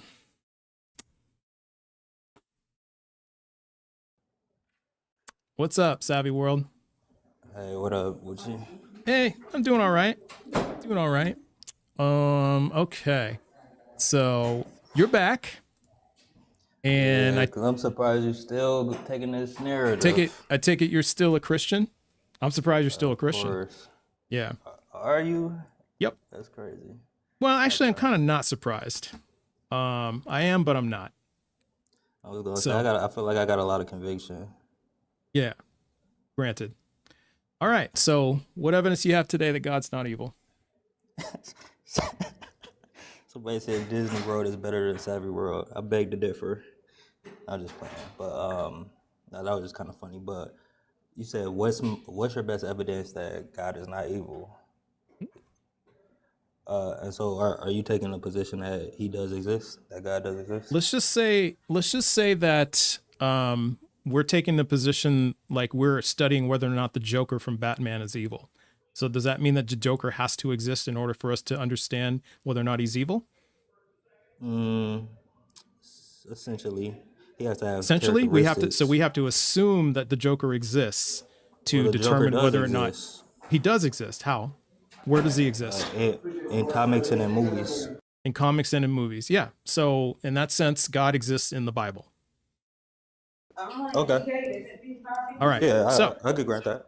okay. So just like Joker exists in comics and movies, the God of the Bible exists in the Bible, right? So what's our evidence that he's not evil? So, by the Bible standard, the same way we would apply characteristics to the Joker, it would have to be through the text, taking an internal critique. Uh, No, Jesus I don't have is to do an God. internal critique. No. I'm saying I mean, if the only place, quote unquote, that you're saying God exists is in the Bible, it would be an internal critique, No, right? no, No. no. Do I Okay. have to So do how an would you internal know critique on the Joker? if you're trying to judge his characteristics as morally good or evil? Yeah. No. How else would you understand his characteristics? From a worldview, from perspective. But the Joker doesn't live in our reality. He lives Okay. within comic books, correct? Okay. So if the So Joker lived in in this reality, comic would book he be, world, if the Joker lived in reality, would he be evil? does he act the way he does Oh, in the don't answer a comic question with a books? question. Come on. Come on. Let's not Well, do no, I'm that. saying if he Let's acts just the answer way the he question, does with Savvy. it, I'm answering it right now. If the Joker acts how he does in the comic books, then yes, he would be evil. Okay. So there you Fair? go. Yeah. So there you go. Okay, so yeah, if God But acts that's not an in internal our critique, reality, Savvy. That's not an internal critique. okay, sure, okay, You okay, just you sure. just you just you just made it an external critique by saying if he lived in the real world, he would be evil. That's an external critique because you're gauging it by what he would do in the real world. Yeah, that you're That right. in That is an itself. external. That There is you an go. external critique. But Okay. So we can do you that with God, suggested. Okay, sure. Okay, this God let's of the do it with Bible. God. All right. Okay, the external critique for the God of for Yahweh, or rather Jesus, we can see his characteristics and his teachings throughout the Bible, and his teachings align with the objective standard that God has set. Therefore, God is good. Okay. So you're saying that Jesus's teachings align with an objective standard of good? Objective standard that God set, which is good. Therefore, God is good. Okay. Which is good. So therefore God is good. That's a circular argument. It's not circular.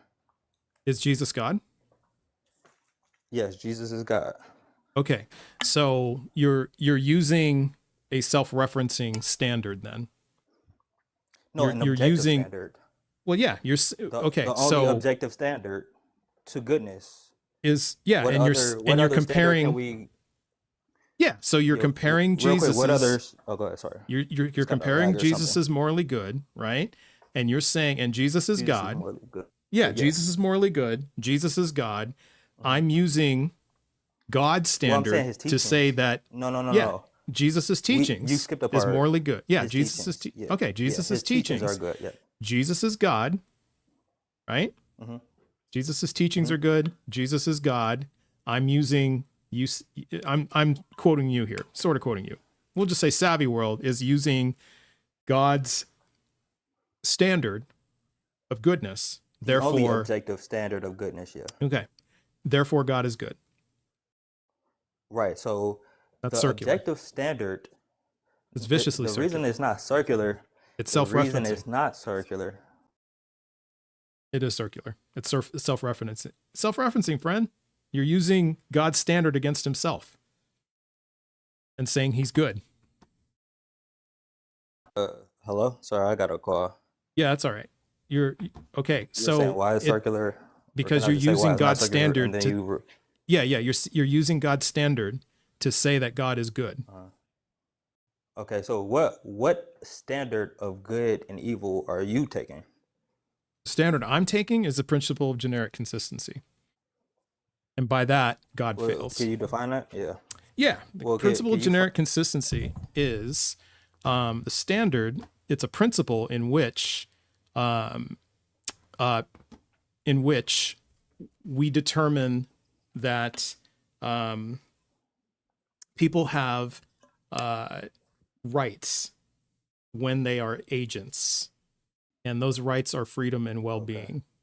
And the way we've established that is we determine whether or not an agent can actually be an agent without freedom and well-being. So in order for a being to be an agent, they require freedom and well-being. So any action that removes an agent's freedom and well-being, that another is bad. being does, is for no reason, for no justified reason, is morally wrong. So, for example, I'm going to say, I think you're an agent. I have a lot of evidence that you're an agent, right? And do you know what I mean by that when I say you're an agent? Yeah, just I'm conscious, make my own decisions. Yeah. You're capable of making decisions. You're capable of making moral decisions and taking responsibility for said decisions, right? So like if you steal something, you have the ability to take responsibility for it, right? Now, if you say If I steal somebody, is that taking away freedom? if you steal something, well, yeah, we'll get to Am I that. taking I'm away just somebody's freedom? Oh, okay. freedom and well-being, yeah, but I'll get to that. But well, actually, just Okay. how about this? I'll operate within your framework for a second, so we'll be on. I just because I really want to be on the same page with you. Okay, yeah. So no, we'll do your operate in thing. your Yeah, framework. yeah, Tell me a sin that somebody could commit. Just throw one out there as an example. Stealing. Stealing. Okay, great. So stealing, if you or I steal, right? You would agree that we have the ability to take responsibility for that, right? Like we can accept the consequences and we can live out the consequences and all that stuff, right? Yeah. Okay. Now, a person Yes. with a person with dementia, if they quote unquote take something that doesn't belong to them, let's just call it stealing. If they steal something, do you think that they have the ability to accept responsibility for what they did? Like, do they know right from wrong? It depends. Dementia. It depends. Yeah, it dementia kind of doesn't mean depends, you but don't know what you're doing.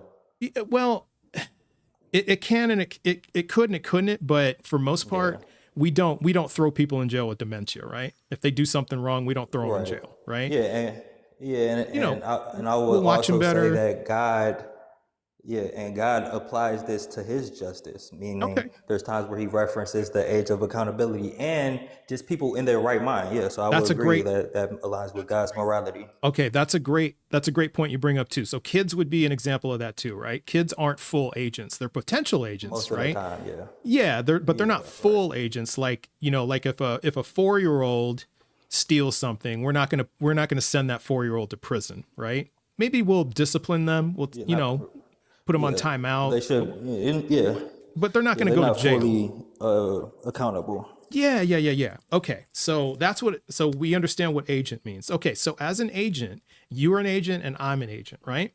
And so to I be think it's, you know, I think agents, a 4-year-old should still be punished, but they shouldn't go to jail. yeah, It was a yeah, rant, yeah, my I bad. Go agree. ahead. Like they should be put on timeout. It should be an appropriate consequence, right? Not a I'll wait till he gets back. He probably has a phone call. Okay.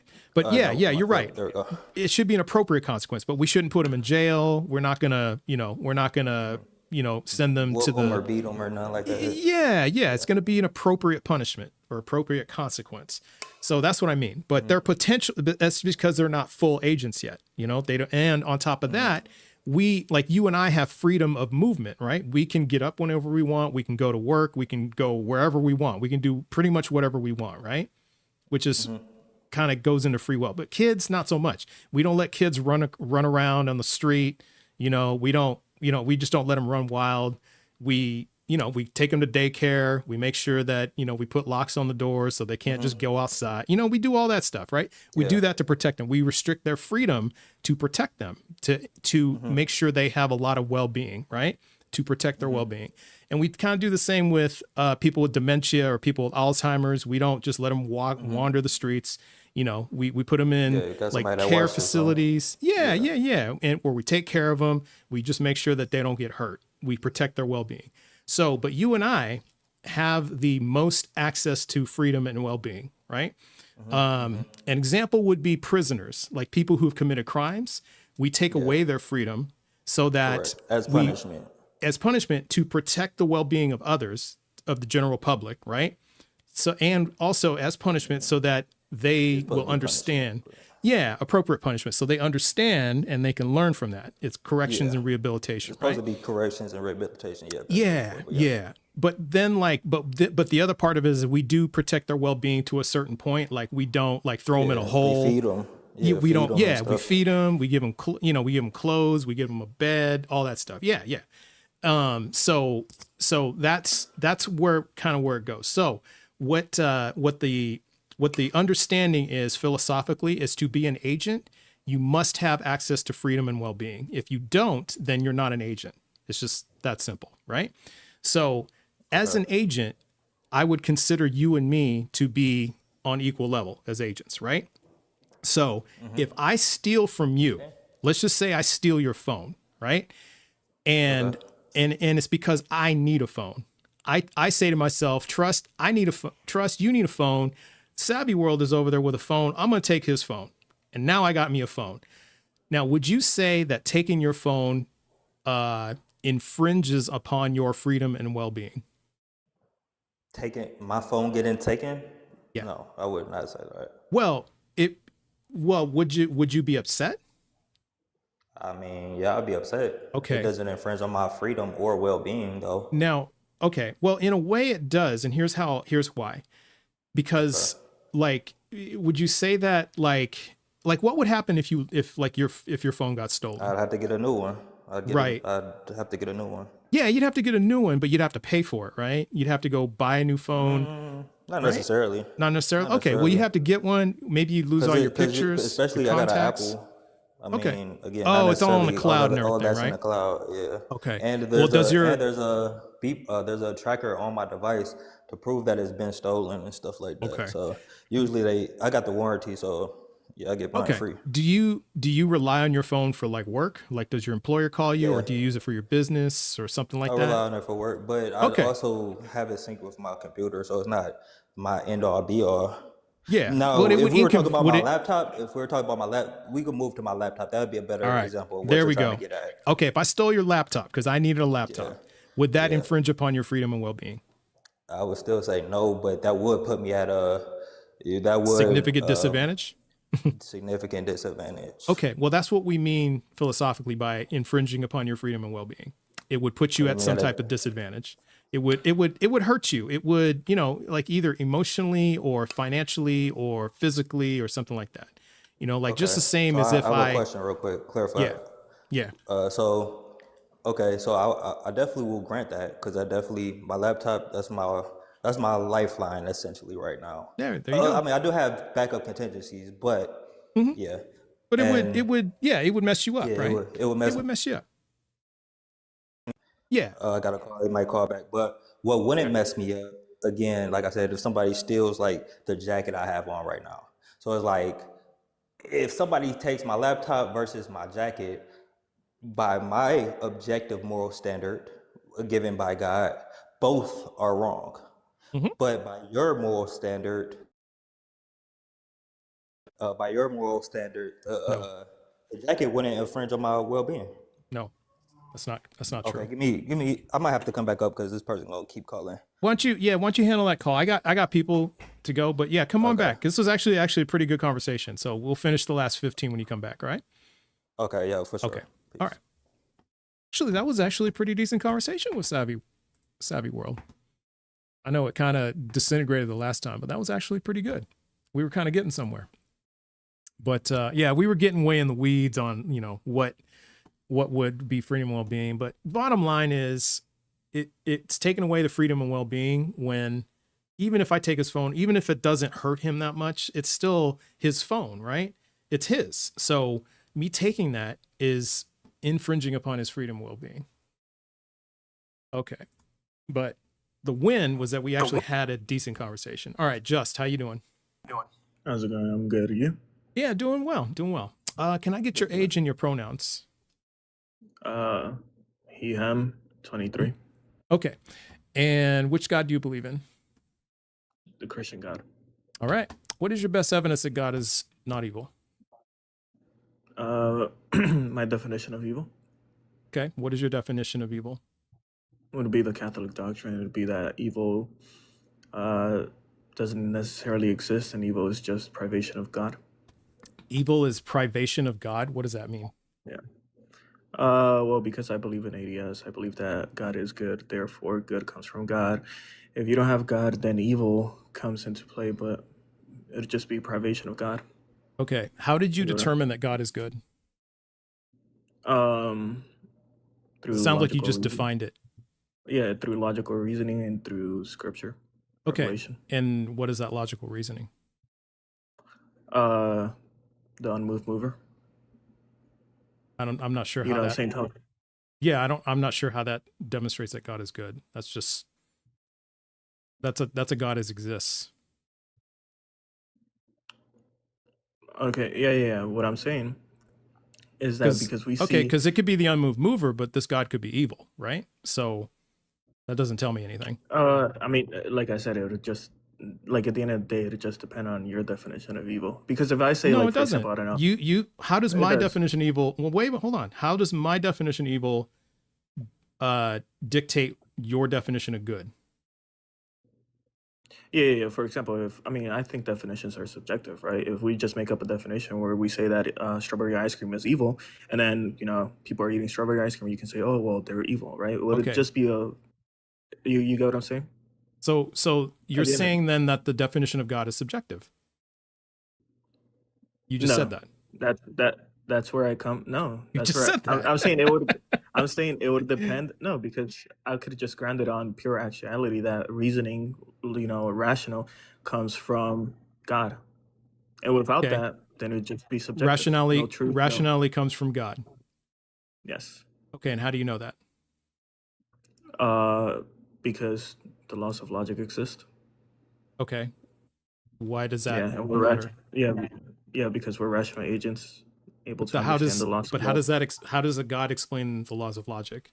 How do we know that because the we laws can of logic exist, God is good? Yeah, because we can ground them. We can know that in order for logic to exist, right? There is Why do we need to a ground them? plate. Because then it wouldn't be truth. Then we wouldn't have truth. What do you mean? Why wouldn't it be truth? Yeah, like for example, you could say that I don't know, the universe could exist and not exist at the same time in the same place, in the same sense. Well, that violates the laws of logic. But why do you need a God? Exactly, that's in what order? I'm saying. But why do you need a God for that?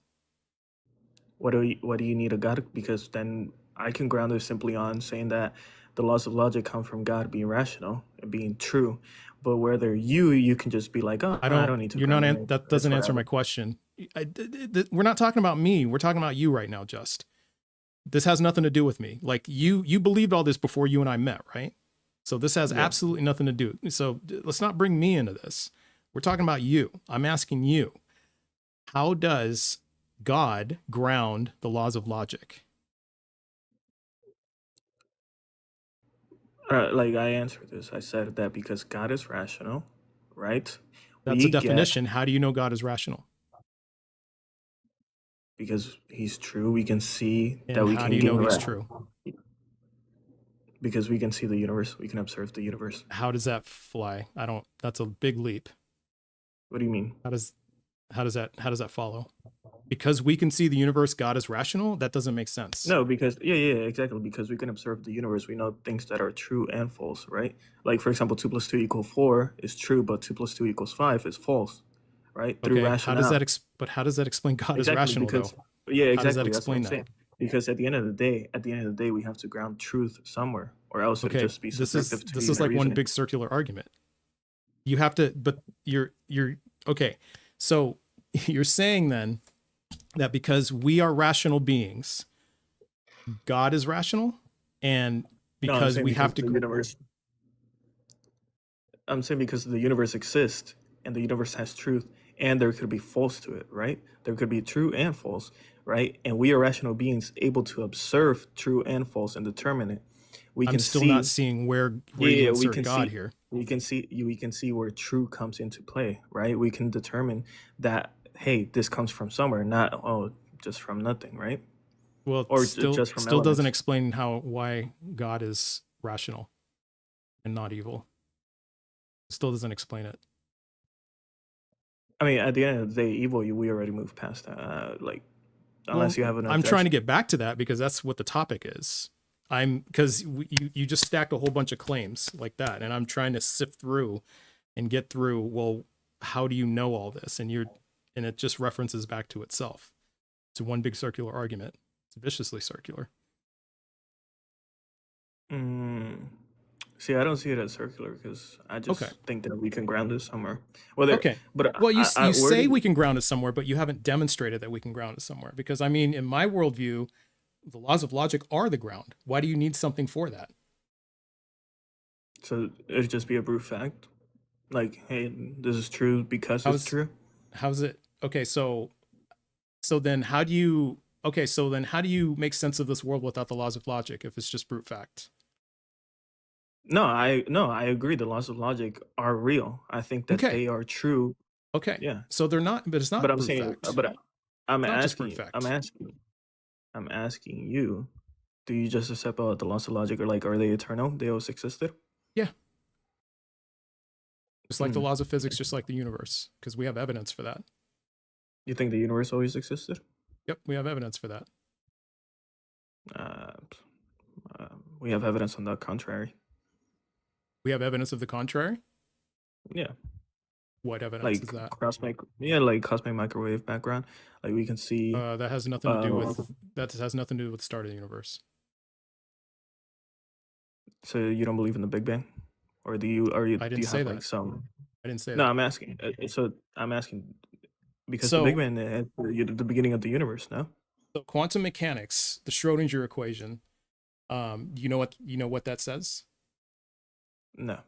Okay, so the Schrodinger equation, you can calculate the probability of the superposition of a particle at any point in time and space. So if you can calculate it at any point in time and space, that means time and space has always existed. So nothing could have created that. And if the universe consists of time, space, energy, and the quantum eternity theorem also says that there had to be a non-zero amount of energy before the Big Bang. All right. And so if time and space have always existed, then energy has always existed, then we have gravity. And if we look at general relativity, that says gravity has always existed. So we have time, space, energy, gravity. They're like four basic components of the universe have always existed. So that's the evidence that we have. So could you define time for me real quick? Because I have a set definition. It doesn't work for this. That's why time is yeah. a dimension. It's one of the four dimensions. But like, could you define what it is or what it does? Well, you don't know what time is? What do we need I mean, to I define have time? I mean, I have set definition. I think time is a creation. Yeah, I mean, are we talking about are we talking about ontological time? Are we talking about physical time? Are we talking about No, psychological time? Are we talking about epistemological time? Which time are we talking about? There's probably like 10 different definitions. The measurement of time, because I mean, if yeah, you're going to no, switch, if no, you're going to not the shift measurement. between definitions, then yeah, this isn't what quantum mechanics is talking about. I'm talking about time as a dimension. Because you do agree that time and space are interwoven. Do you agree or Yeah, disagree yeah, with yeah. that? Okay, No, so it's a I agree. dimension, right? Time and space. It's a dimension. It's the fourth dimension. Yeah. Okay, so that's the time I'm talking about. So which time are you talking about? Yeah, no, I mean, I was just trying to see your definition. Okay. I'm not talking Well, about you any. I said was just asking you your had a different concept. idea of time. Which time were you I thinking mean, about? yeah, like the way I define time. I mean, it wouldn't apply to this then because I'd just Yeah, it define doesn't apply to time. this. Yeah, because like I said, it's the dimension of time, right? And you would agree that this reality is made of the dimension of time. Yeah. Okay, there you go. So if this our reality is made of the dimension of time, space, energy, and gravity, that means the laws of physics has always existed. It's eternal. And then that means the laws of logic are eternal. So not quite sure why we need a God. Where does God fit in here? Wait, the laws of physics, do you ground that on the laws of logic? No, So they're just true by themselves? they're they're true by themselves because they're part of our reality. They're a fabric of our reality.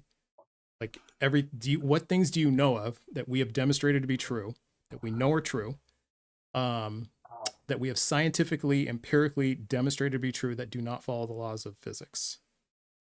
Can I give an example? I mean, that's why I'm asking you. Yeah, like that we have scientifically demonstrated to be true. Yeah, like I said, I cannot give an example. Okay, I'm Like, sorry. I misheard you. I thought you said I can give an example. Do you want to? I'm sorry. I didn't hear you. So you can't give an example. Yeah. Okay. So that's as far as we know. Everything that we know of that we have demonstrated to be true follows the laws of physics, right? So that's why they have things that are like supernatural, right? That which cannot be explained by science or physics. So as far as we can tell, laws of physics have always existed because okay. And I as got a far back question. as we yeah. I got a question because you were talking to the earlier fella Yeah. about what's his name, Gerwith morals. Gorse, yeah, Uh, PGC. yeah, yeah, PGC. Yeah. Let's say, let me give an example. Like, let's say I went to a graveyard and I stole a corpse, and I did, I don't know, whatever I wanted with the corpse, right? Since the corpse is no longer an agent, would it be immoral? It'd be objectively immoral, yeah, because it's still an agent. And on top of that, uh, if you're talking about like a fresh corpse, yeah. See, there's a couple of things in play here. Yes, the corpse itself is technically still an agent, even though we don't grant it agency in terms of do we want to give it a driver's license. It is respect for its remains. It's also it has relatives. The corpse has relatives, or the memory of the person still has relatives. So if you defile the corpse, you're going to infringe upon the freedom and well-being of the relatives. And on top of that, it is you will spread disease and things like that. So you're going to infringe upon the freedom and well-being of people that you come in contact with, things like that. So that's why it's objectively immoral to fuck a corpse. Okay. Yeah, obviously. Let me give us a specific scenario. Let me say that I don't know. There's like this amazing mind, amazing scientist, and he created this prototype. He never shared it with anyone. No one else knew about it, and he passed away before he could publish it. Right. Mhm. And I am a thief, and I break into his house, and I steal the prototype. I steal all the information. I make millions off it. No one else knows about it except for me. Okay. Right. And I don't care. Like I'm a thief. I don't care. I don't feel bad. I made millions. Yeah. Would it still be immoral? Is the it would depend, and here's why. Because things that a person owns when they pass, it passes to their survivors, right? To their descendants. So does this person have any descendants? I'm sorry. No, old 60-year-old man, no descendants, no No family. descendants? No. Okay, no family, no family. descendants. Yeah. Okay. And so in that sense, I would say, and you stole it, right? You say you Yeah, stole it. I broke in. No one else knew about it. He kept it to himself. Okay. He kept it to himself. Okay. So it would still, what I would say is that that would still be considered, I don't think that would be considered stealing in the sense that nobody owns the property, right? So if nobody owns it and you can't determine whether it infringes upon people's freedom and well-being, then I mean that's what the principle of generic consistency is about, right? So whose freedom and well-being is it infringing upon? I mean, using PGC, I'd say no one. I would say it's amoral, if anything. It might be amoral. If it's now, if he had, yeah. So if he had, but if you, and then you still, you took it and you made like tons of money off of it. Yeah, Yeah. it might be amoral. In that sense, it would, it probably would. Now, if you, now here's kind of where it gets interesting. So you're saying that you took the intellectual property and then you published it and then you made a whole bunch of money, right? Yeah. Are you claiming it's yours? I mean, I'd have to in order to publish it. Are you claiming that you invented it, or did you say I found it and it's now mine and here it is?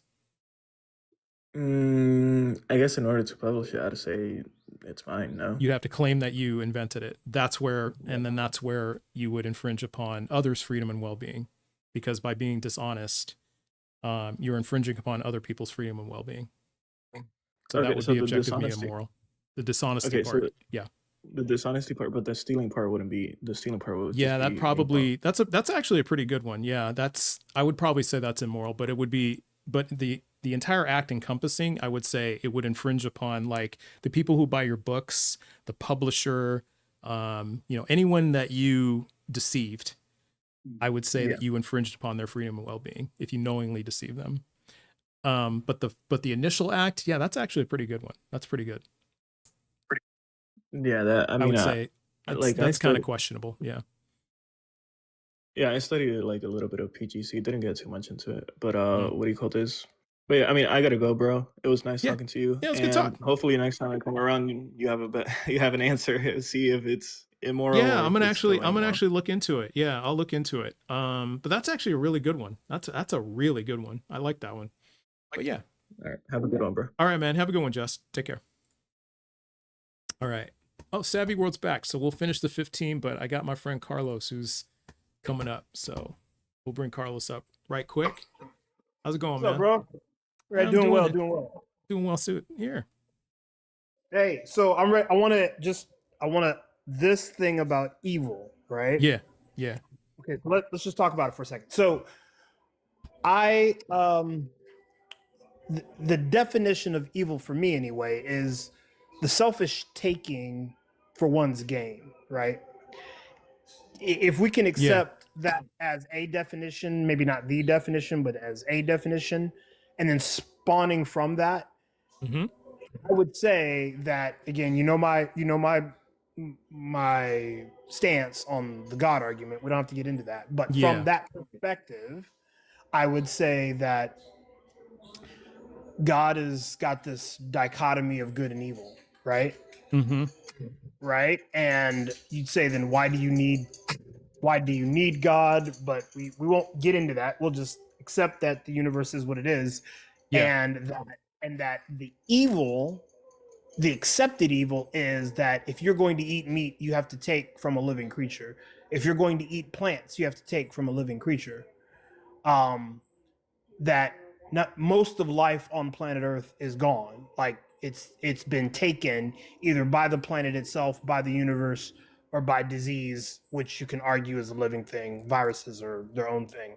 Yeah. So this idea that God is not evil, I would just say God is evil purposefully so, right? Yeah. I would say that God is purposefully evil for the existence of life. I don't think you can extricate evil from life. Like it has to be Yeah. there. And I'd say from your definition, yeah, that fits. And then even if we take the dictionary definition, which is profoundly immoral and wicked, I would say everything you listed fits under that too. I mean, like, because you have some situations where, you know, I mean, even like lion to gazelle, like it's just trying to survive. It's still the take, right? Yeah, it's the take, right? Mm-hmm. It's the take, right? And we can look at Gaza and go, that's evil, duh, Mm-hmm. right? Because that's the take at a mass level. I would just say that the question becomes, how do we function and limit the selfish take, as opposed, I mean, you almost can't, right? That, so it's really more of a challenge to the prompt, right? Like it's going to be impossible for anyone to come up here, especially to you, because you're so good. It's going to be impossible for them to come up and like counter this, because at the root, the take is required for life, right? Yeah. Like, yeah. Well, yeah. I would push back a little bit, like on the lion zebra example, right? Yeah. And the reason why I would push back on that, I would call that like a necessary thing, like a necessary process. And that's according to like the laws of nature, right? Now in a world with a God in it though, yeah, I see where you're going, because God, depending on your definition of God, if it's an all-powerful God, right? Right. Then in a world with an all-powerful God, there doesn't seem to be necessity for a lion to kill its prey and the prey suffers. Like if it had the mechanism to instantly kill the prey with no pain, no suffering, okay, I'm good with that. But if they had to do it, and because like those National Geographic videos where they're eating them alive, eating their guts out, all that stuff, they're suffering. Yeah. There's no place for that in a God world. I don't think there's a place for that. There can't be, Yeah, because that's unnecessary you and suffering. you and I agree. Yeah. You Okay. and I agree that the old man in the sky is not a real thing, right? Yeah. That's Dungeons and Dragons, and I know it's going to insult some people, but it just is, right? It's imagination. Mm-hmm. What is and what is provable. And like I say, you transitioned me on my little electrons.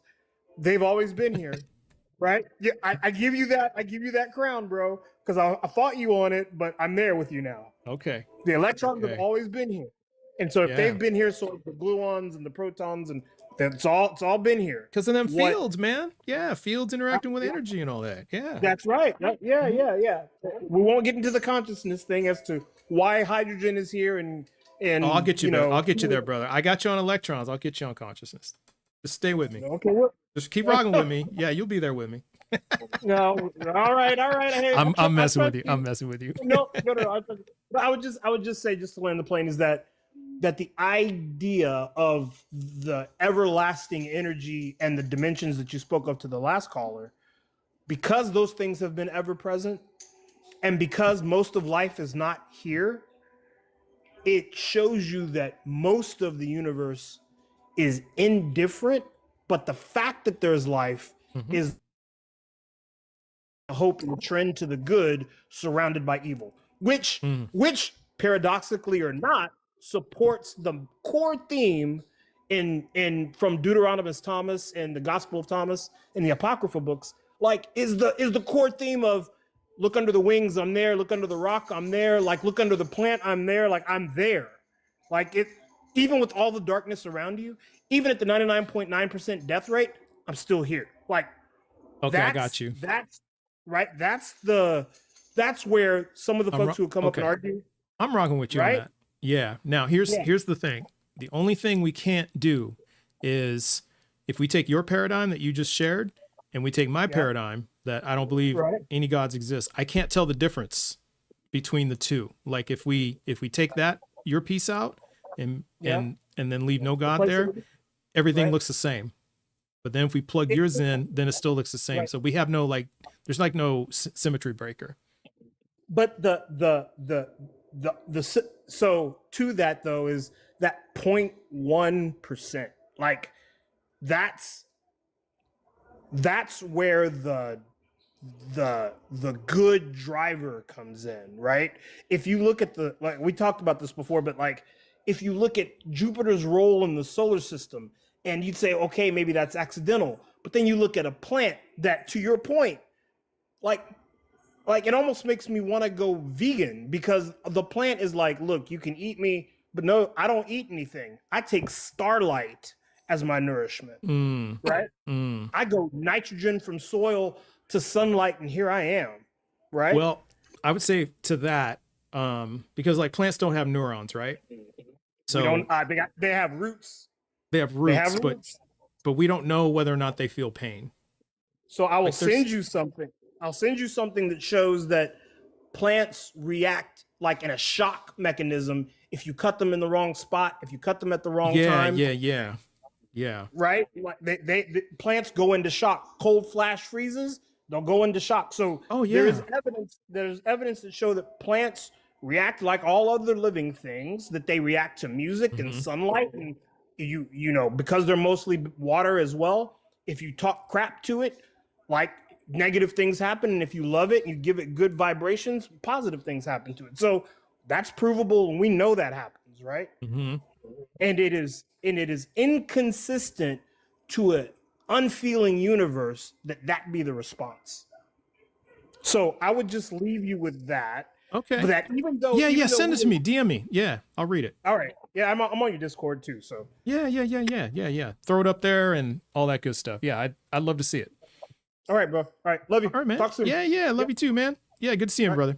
All right. That's it. All right. So that was interesting. That was quick. All right, let's get back to Savvy World, and we'll throw 15 minutes up. So, all right, what's up, brother? Okay, you're a little bit hard to hear. So I'll give you a minute to get situated while I get the clock ready. So yeah, go do your thing. I'm good now. You think you're good? Okay. All right. So, yeah, I was just saying we were having a really good talk before you had to go. So that's good. We were, and I heard not Carlos, but the person, the interlocutor prior to Carlos, he kind of got to where I was trying to get to. Yeah, we were trying to get there. Well, and we were gonna get there, but okay. I feel like with that that stance of morality that you're taking, it is not objective, is in fact subjective, because it relies on what the person experiencing, you know, well-being or freedom, how they define it and how they measure it. So that would be a subjective stance on morality and not objective. Now, you would agree we can measure freedom and well-being, right? No. You don't think we can measure it? No, I disagree. I think it's subjective. You think it's subjective? Because again, like with my phone, I don't consider someone stealing my phone as in part, what word am I looking for? Someone stealing my phone, taking away any of my freedoms or well-being. But for somebody whose livelihood is from the phone, they might see it differently. I got you. So if I take your phone, because you say, yeah, it's not a big deal if you take my phone, but if I take your phone, do you have the freedom to use that phone anymore? Not that one specifically. Not that one. Yeah. You still can go get another phone, but that's day. Yeah. But I'm not to say that. But see, that would be the thing. Like for you to not use a phone ever again, I would have to take your life, right? And that's not what we're talking about. We're just talking about the phone, and that's what I'm getting at. That's what I was going to get to, was that the freedom in that sense is the freedom to use and enjoy the phone, which you are entitled to do. You would agree with that, right? Yeah, I would agree with that. But I would say think about it like this. What if my phone isn't my source of money at all? Let's say I'm a teenager, right? Oh, it doesn't matter. Let's say all I do on my phone is doom scroll. If somebody was to take my phone, they would actually be giving me freedom. Maybe. However, they may be giving you freedom in another way the reason, but we look at it only in the context of the phone itself, the usage of the phone by itself. If I take that particular phone, you can't use that phone. You no longer have the freedom to use that phone. Like you can go, like when you wake up in the morning, you can pick up your phone and use it. You lose access to that, right? Even if you're using it for like what you consider not a very fruitful reason, which is doom scrolling, like if you're just using it for that, or what if even less than that, what if you're only using it as a clock, right? You only have it propped up on your nightstand and you're only using it as a clock to just look at it, and you use it for no other reason. Still, if I take it from you, Savvy, you're still not having that freedom to use the phone in the way that you desire. You feel me? And that's what we mean by freedom. But is that morally wrong in that sense? Like if somebody takes my alarm clock, it doesn't. Okay, so can you define like? Well, I guess I understand what you mean by freedom. Subjectively, but morally, that's subjective. It's subjectively wrong. That's just subjective, because you can't tell me that if somebody takes my alarm clock, they're infringing on my freedom. You can assume, you can have that subjective opinion, but I could have a subjective opinion and differ. Yeah. Correct? See. Well, here's the difference, though. I'm not saying that it may, because I think you're looking at it from like, what's the overall effect on my life? And you're saying if it has like negligible impact, then I don't consider it a big deal. I don't consider it infringing upon my freedom. Yeah. I see where you're going with that. But this isn't what I'm saying. What I'm saying is it's the freedom to use and enjoy that item. See, freedom exists in all, like is in all different shapes and sizes and all that stuff. You're right. Now, we're not talking about though, like if I handcuffed you to a pole, right? And then left you there, that's definitely infringing on your freedom, but that's your freedom of movement. I'm talking about your freedom of use, of freedom of self, freedom of movement, all that stuff. Yeah, and potentially well-being, because if I leave you there long enough and nobody discovers you, you could starve to death, right? Or die of thirst. You see what I mean? Yeah, but as far as the alarm clock goes, here, let me land the plane real quick. As far as go ahead, my bad. Let me land the plane. So when you're, but what I'm saying is when we're talking about like the clock, it's not dependent upon how much value you get out of it or what you consider it or how much utility you get out of it. It is your freedom to use it. So in this sense, it's a bar. Once you surpass that bar, it's violating your freedom. So it's not, it's not like, okay, so like if freedom is here, right? And you're saying, well, my alarm clock, my utility on the alarm clock is like just right here, but my utility on the car is way up here. So if you take my car, yeah, it's going to hurt me really bad. You're really taking my freedom. Whereas the clock, not a big deal. I'll just order one from Amazon and it'll be here in the morning. Not a big deal. I don't care. Right. That's not what I'm saying. What I'm saying is that it's your freedom of usage. It's a freedom to enjoy the thing that you possess and own. And that's that line. So that's what makes it objective savvy, is that it's a line. And once you cross that line, you've lost freedom. That's it. So it doesn't matter the utility. Yeah. From my understanding, that line gets blurred depending on the situation. It's not a standard. Yeah, it is a standard. Yeah, that's what I'm saying. That is the standard. So that's it. Okay. Well, let me pick another subject. Yeah. Well, not a subject, but a different. Yeah, like an instance. An instance or whatever. Let's say you buy a shirt and it doesn't fit you, and you bought it 10 years ago. You forgot you even had it, and somebody comes and steals it. Does that infringe on your ability to wear it, even though you never were going to wear it? You don't even think about it. Yes. It doesn't infringe upon your ability to wear it. Oh, I'm sorry. Go ahead. You already said it. Yeah, no, that was fine. You already said in your head, the person, I'm never gonna wear this. It doesn't even fit. It infringes upon your freedom to use that shirt in a manner that you would use it. So maybe you could, because now let's say that, like if you wanted to sell it, you can't sell it anymore. If you wanted to give it away to charity, you can't do that anymore, right? So that's all included. It like I said, it doesn't matter like personal usage, personal utility. So it's not the usefulness of the item. It's the fact that you can't do what you want with it. So Okay. even if Well, you yeah. had no intention to Sorry. Go ahead. like it's like this. Even if I had like, let's say, like I'll even take it to an extreme that I had a onesie from when I was a baby. I'm 50. I'm in my 50s now, right? So there's no way that's gonna fit me, right? It's a Of course. onesie from when I was a baby, and somebody stole it. That's still infringing upon my freedom and well-being. And the reason why is because even though I have no intention of wearing it anymore, it's not gonna fit me anymore.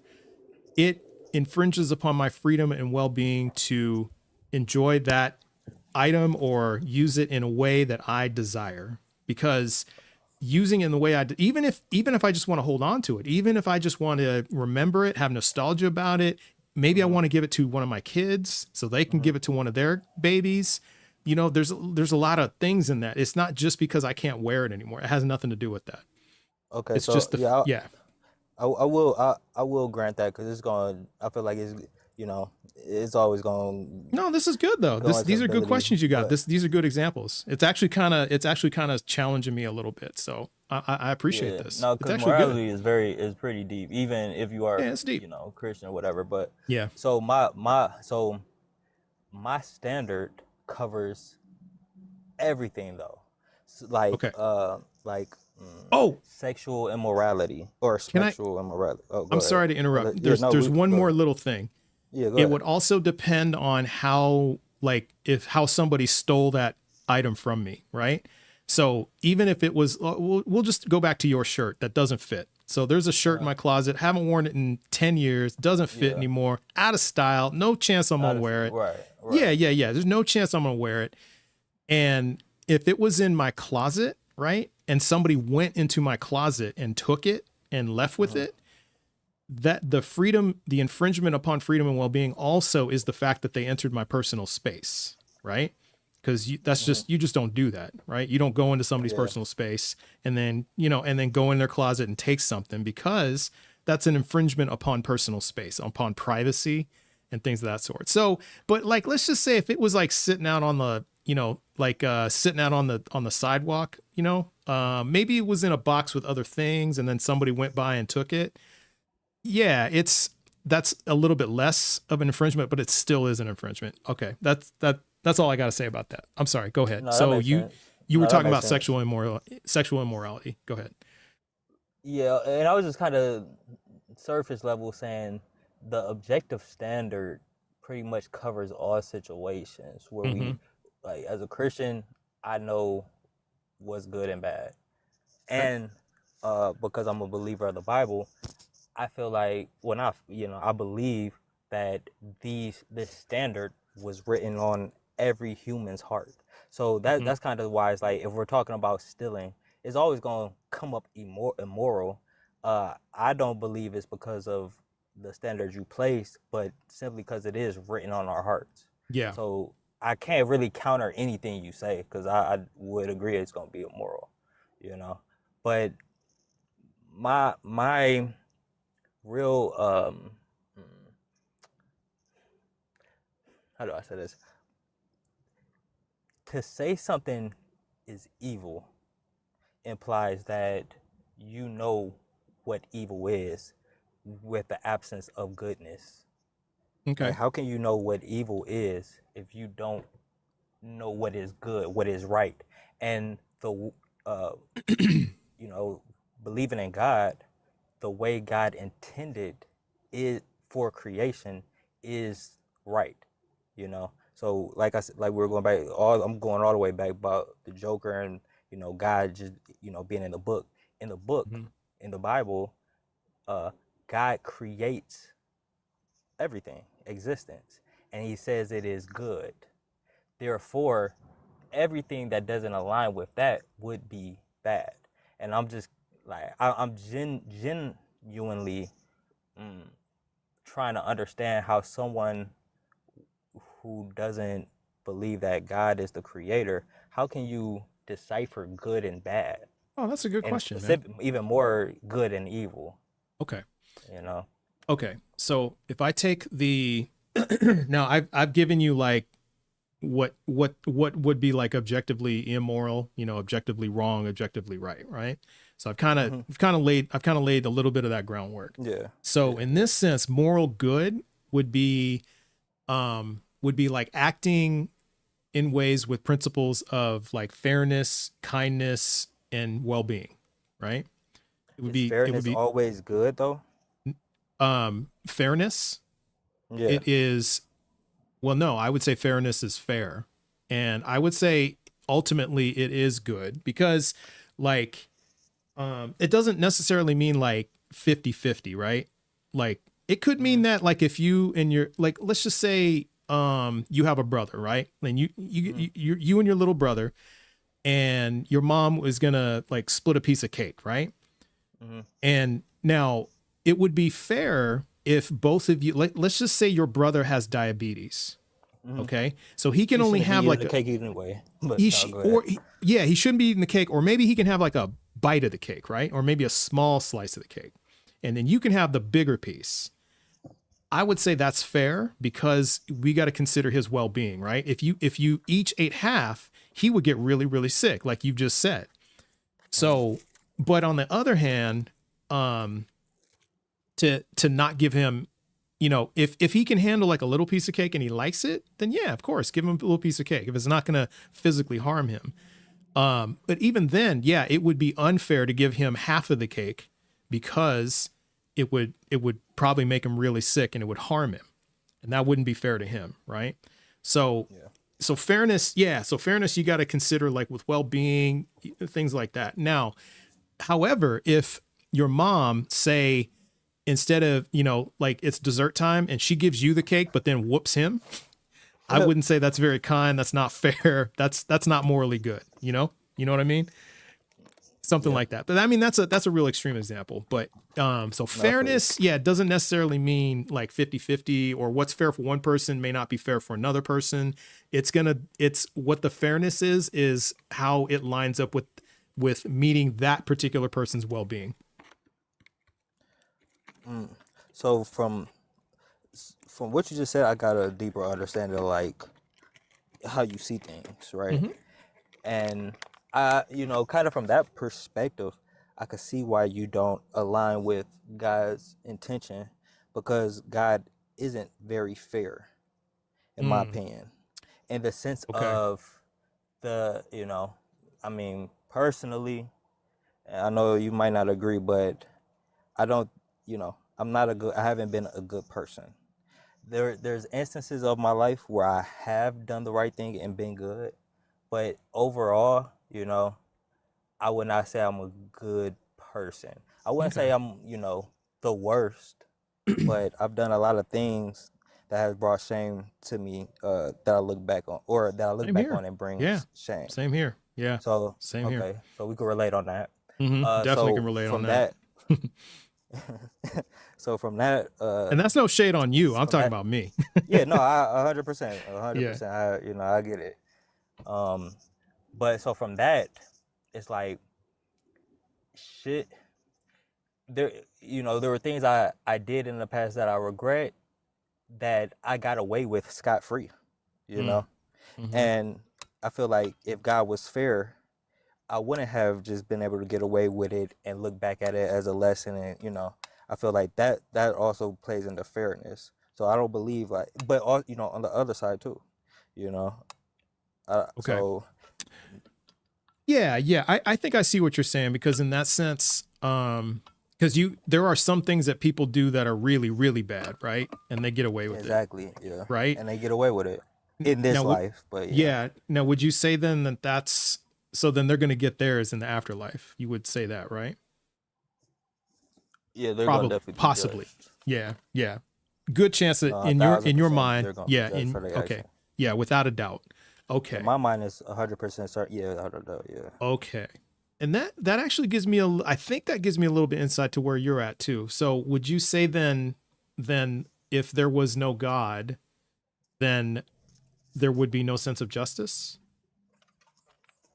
If there was no God, Would there be justice? Yeah. I think, I mean, again, I don't think we could exist without God, because we are only living because He lives. But, uh, you know, to If. Yeah. Just hypothetically, yeah. hypothetically, uh, just in the manner of which humans act, I think we would find our own subjective ordinance of justice.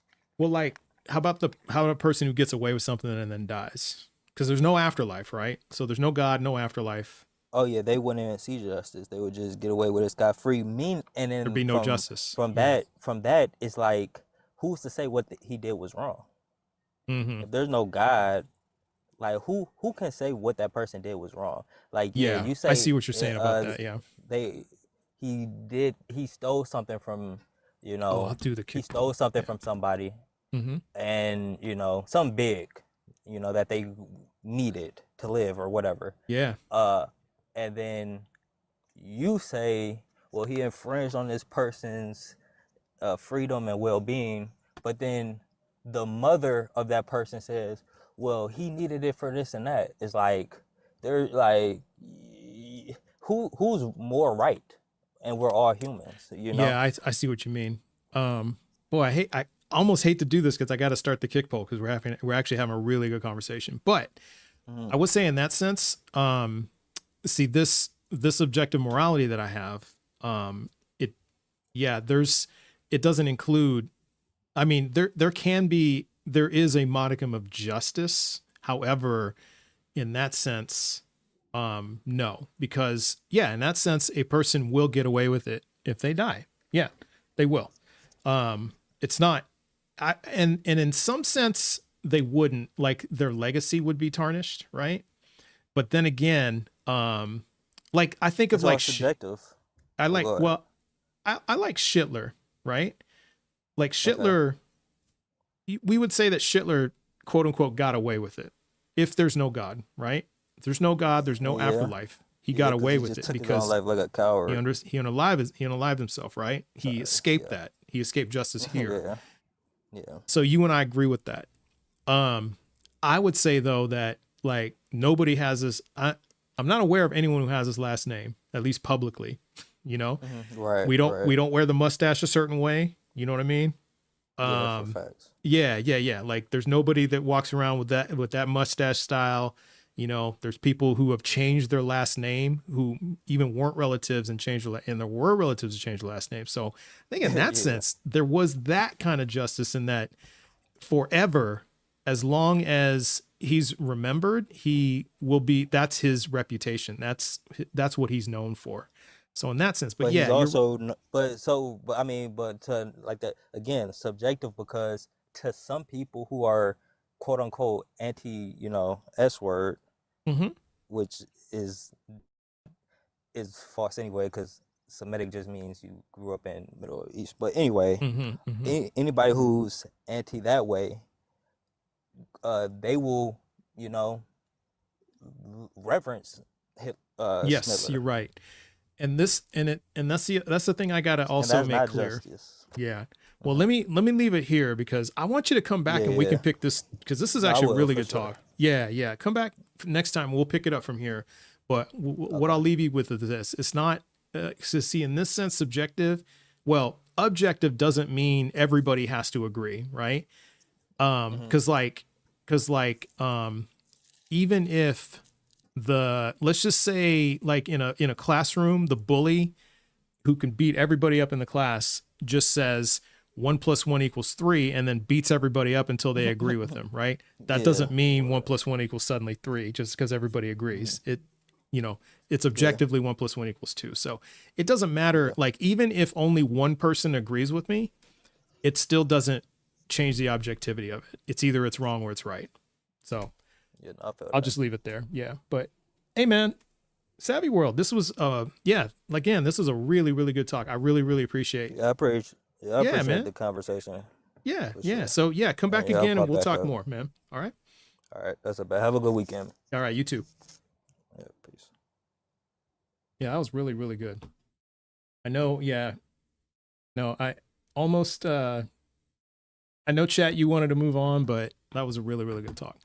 Because I know he wanted, we've had our differences before, but this time no.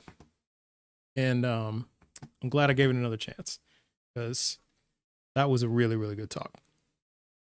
So we'll bring up this next guest. I've got a little bit more time, so we'll bring up one more. I think we got one more in the queue.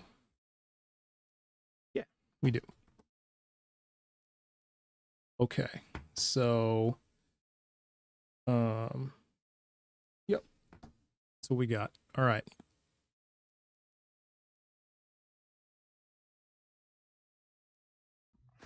Hey, how's it going? Hey, I'm doing good. How about you? Yeah, doing well. All right. Can I get your age and pronouns?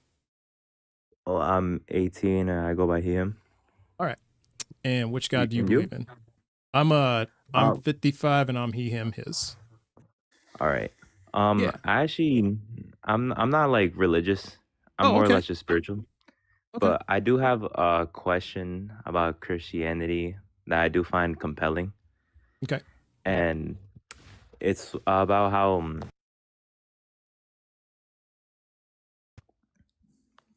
I didn't hear that. Sorry. You cut out. yeah, sorry. Excuse me for 1 second. Oh, yeah, no problem.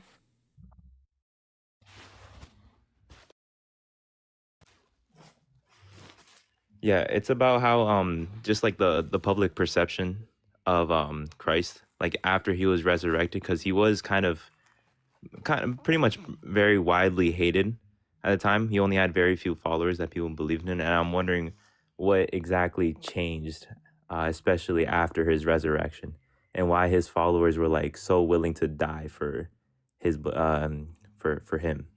Okay. I'm not as versed in the historical part of it because this is kind of outside of the Bible. My understanding, though, is sometime around the, I'd say, middle 2nd century, things began to change. And hmm this is when like suddenly we were seeing a lot more writings about Jesus, and then it just really increased as centuries passed.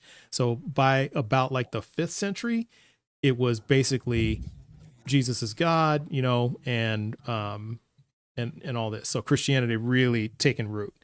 I think also with the help of Constantine, Council of Nicaea, and Constantine embracing Christianity, that seemed to help immensely as well, because up until hmm that point, Rome was pagan, and so when it shifted to Christianity, that that gave everybody pretty much it pretty much is okay. We're all Christian now, and that's that.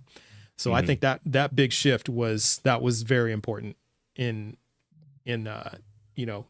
determine in saying, yeah, well, Jesus was once this, like you said, like this hated figure to suddenly, beloved. Because like even at that point, like in the Talmud, there were writings about Jesus and they were like dogging him, right? And this was like hmm 3rd, 4th, 5th century and all that stuff. So yeah, I would say hmm that the big one was just the shift for like the increase in writings, and then the fact that Rome switched to Christianity. Right. Do you have anything about to say about like how his followers were so willing to like literally die for him, I die would for say it, like they believe him so much? I don't think we have any evidence of that. There's You only don't a think so? claim. Yeah, because here's the big challenge with that. We don't have any evidence that these apostles even existed, right? And so if we don't have evidence they existed, then we don't really have any evidence that they were willing to die for the truth of Jesus, right? So we have no hmm independent writings of any of the apostles. Now we have claims, um, but we don't even know whether or not they lived. hmm So that would Okay, be my big that's interesting. contention. Yeah. And because I mean, I asked that, and then because they always point to, well, there's Peter, and then there's Jesus, the son of James. Okay. Right. Well, the problem with Peter is he was illiterate. And so then they say, hmm well, somebody wrote it for him. Okay, well, how do we know that? Well, because this guy says so. Okay, well, how do we verify that?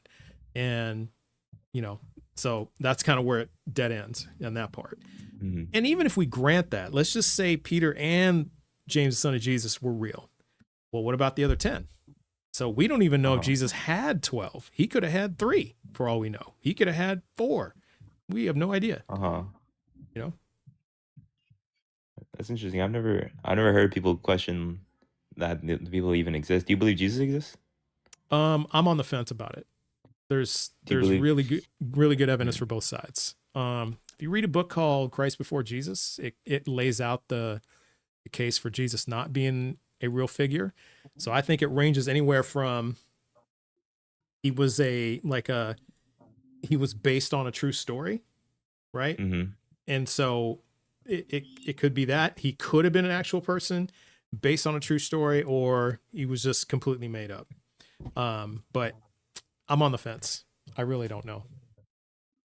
Yeah, that's honestly I've never heard that before because I hear like most historians like pretty much agree that he existed, but that's interesting. I'm about to do more research. Yeah, yeah. But I'd encourage you to go. It's like a $3 book. You can go get it like on Amazon or whatever. But it's a $3 ebook, and it's a pretty. It's deep, but it's a pretty like it's not super thick, you know. So you'll get through it pretty Mm-hmm. fast. But it goes over the analysis they did. They did a pretty deep analysis, and it's pretty compelling. I mean, before I read it, I was actually leaning towards I was thinking either it was based on a true story, like it was, you know, based on like a group of prophets, and then they kind of blended it all together into this guy Jesus, or he actually was a real person. I was in that Mm-hmm. camp, but now I'm like, nah, I'm not so sure now. So Yes, it's the same thing for me. I used to be a Christian before I started reading all about like Christianity and like mm-hmm. actual philosophical things about it. Just I don't find it really as convincing as I did before. I think most Christians are like that as well. Now they You don't. They think just so? kind of as children they're taught Jesus is real or Jesus is God or whatever, and they kind of go with it. You know what I mean? Yeah. But What? Okay. Which part? Like, well, what's like the biggest one that is like, I don't know about that. You know, that just causes doubt. for me, at first it was like the problem with evil and trying to about God being all knowing That's a or tough one, all huh? powerful, all good. That one specifically is what kind of made me question things, and I looked more into it. Yeah, yeah. That's a tough Hmm. one. And that did a number on my belief too. Yeah, Hmm. because you can't have the all any of the can't have all the omnis with evil present in the world, Hmm. right? Like one of them Hmm. has to go away. So which one is it? Yeah, gotcha. Exactly. Yeah. All All right. right. Well, I don't want to take up too much of your time. That's the only question I had for you, sir. Okay. Yeah, yeah, man. Hey, thanks for coming up. I appreciate the talk. Of course, brother. Have a nice All day. right, man. Have a good one. All right. All right. We'll squeeze in one more. We had some bunch of short talks here, but I think we can squeeze in one more. So again, I'm taking like mostly, yeah, it's people who believe in the God of the Bible, the Torah, the Quran.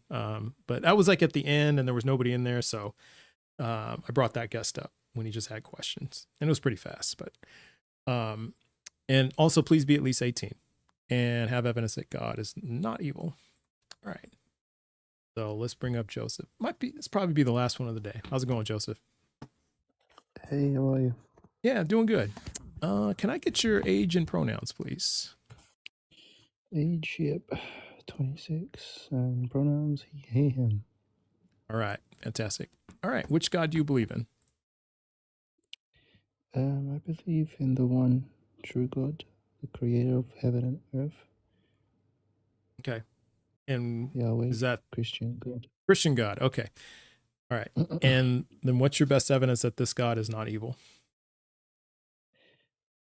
Okay, so um, we we we don't we don't believe that um, God is.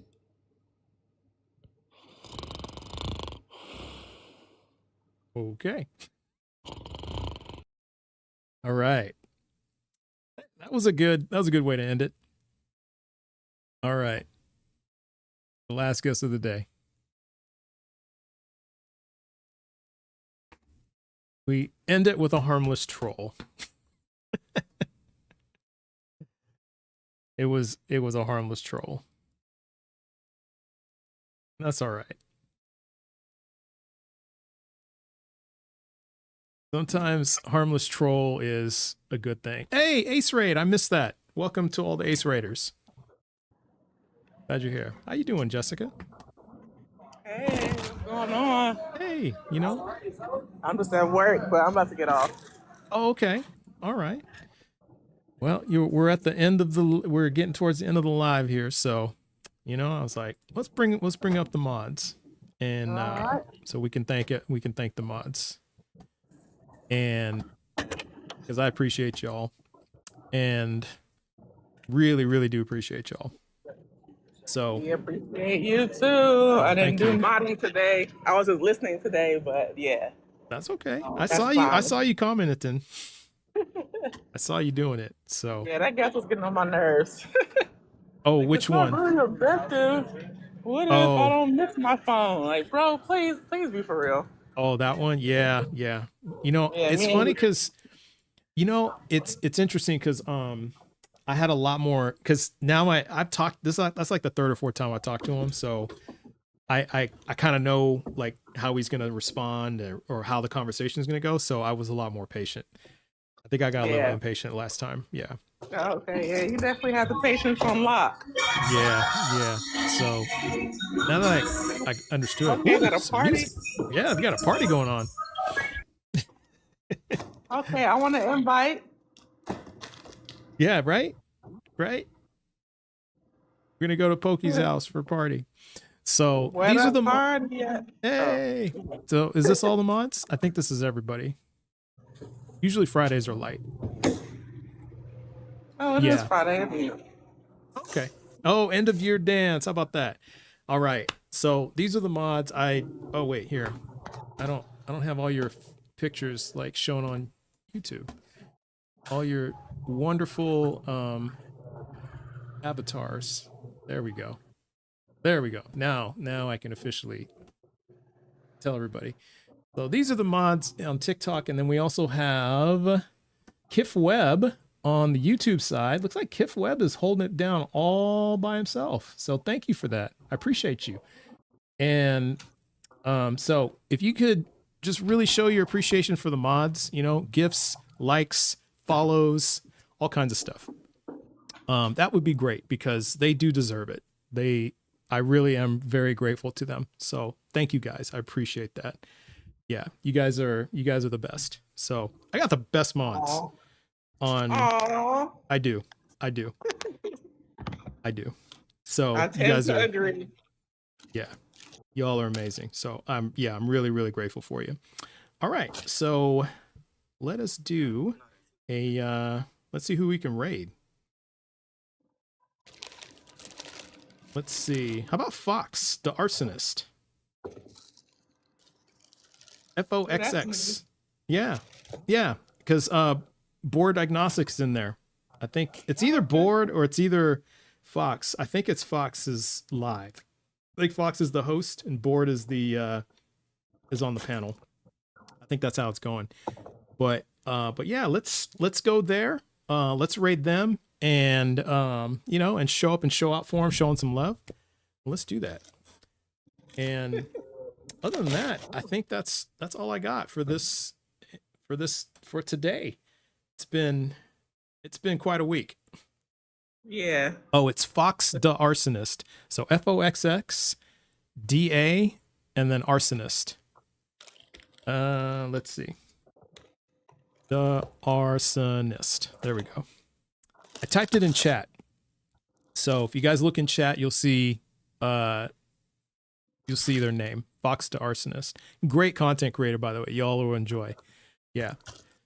There you go. So thank you so much, everybody, again, and have a great weekend. I hope everyone has a great weekend, and I'll see you all on Monday. All right. Take care, guys. Lots of love. See you Monday. All right. See you on Monday. Take care.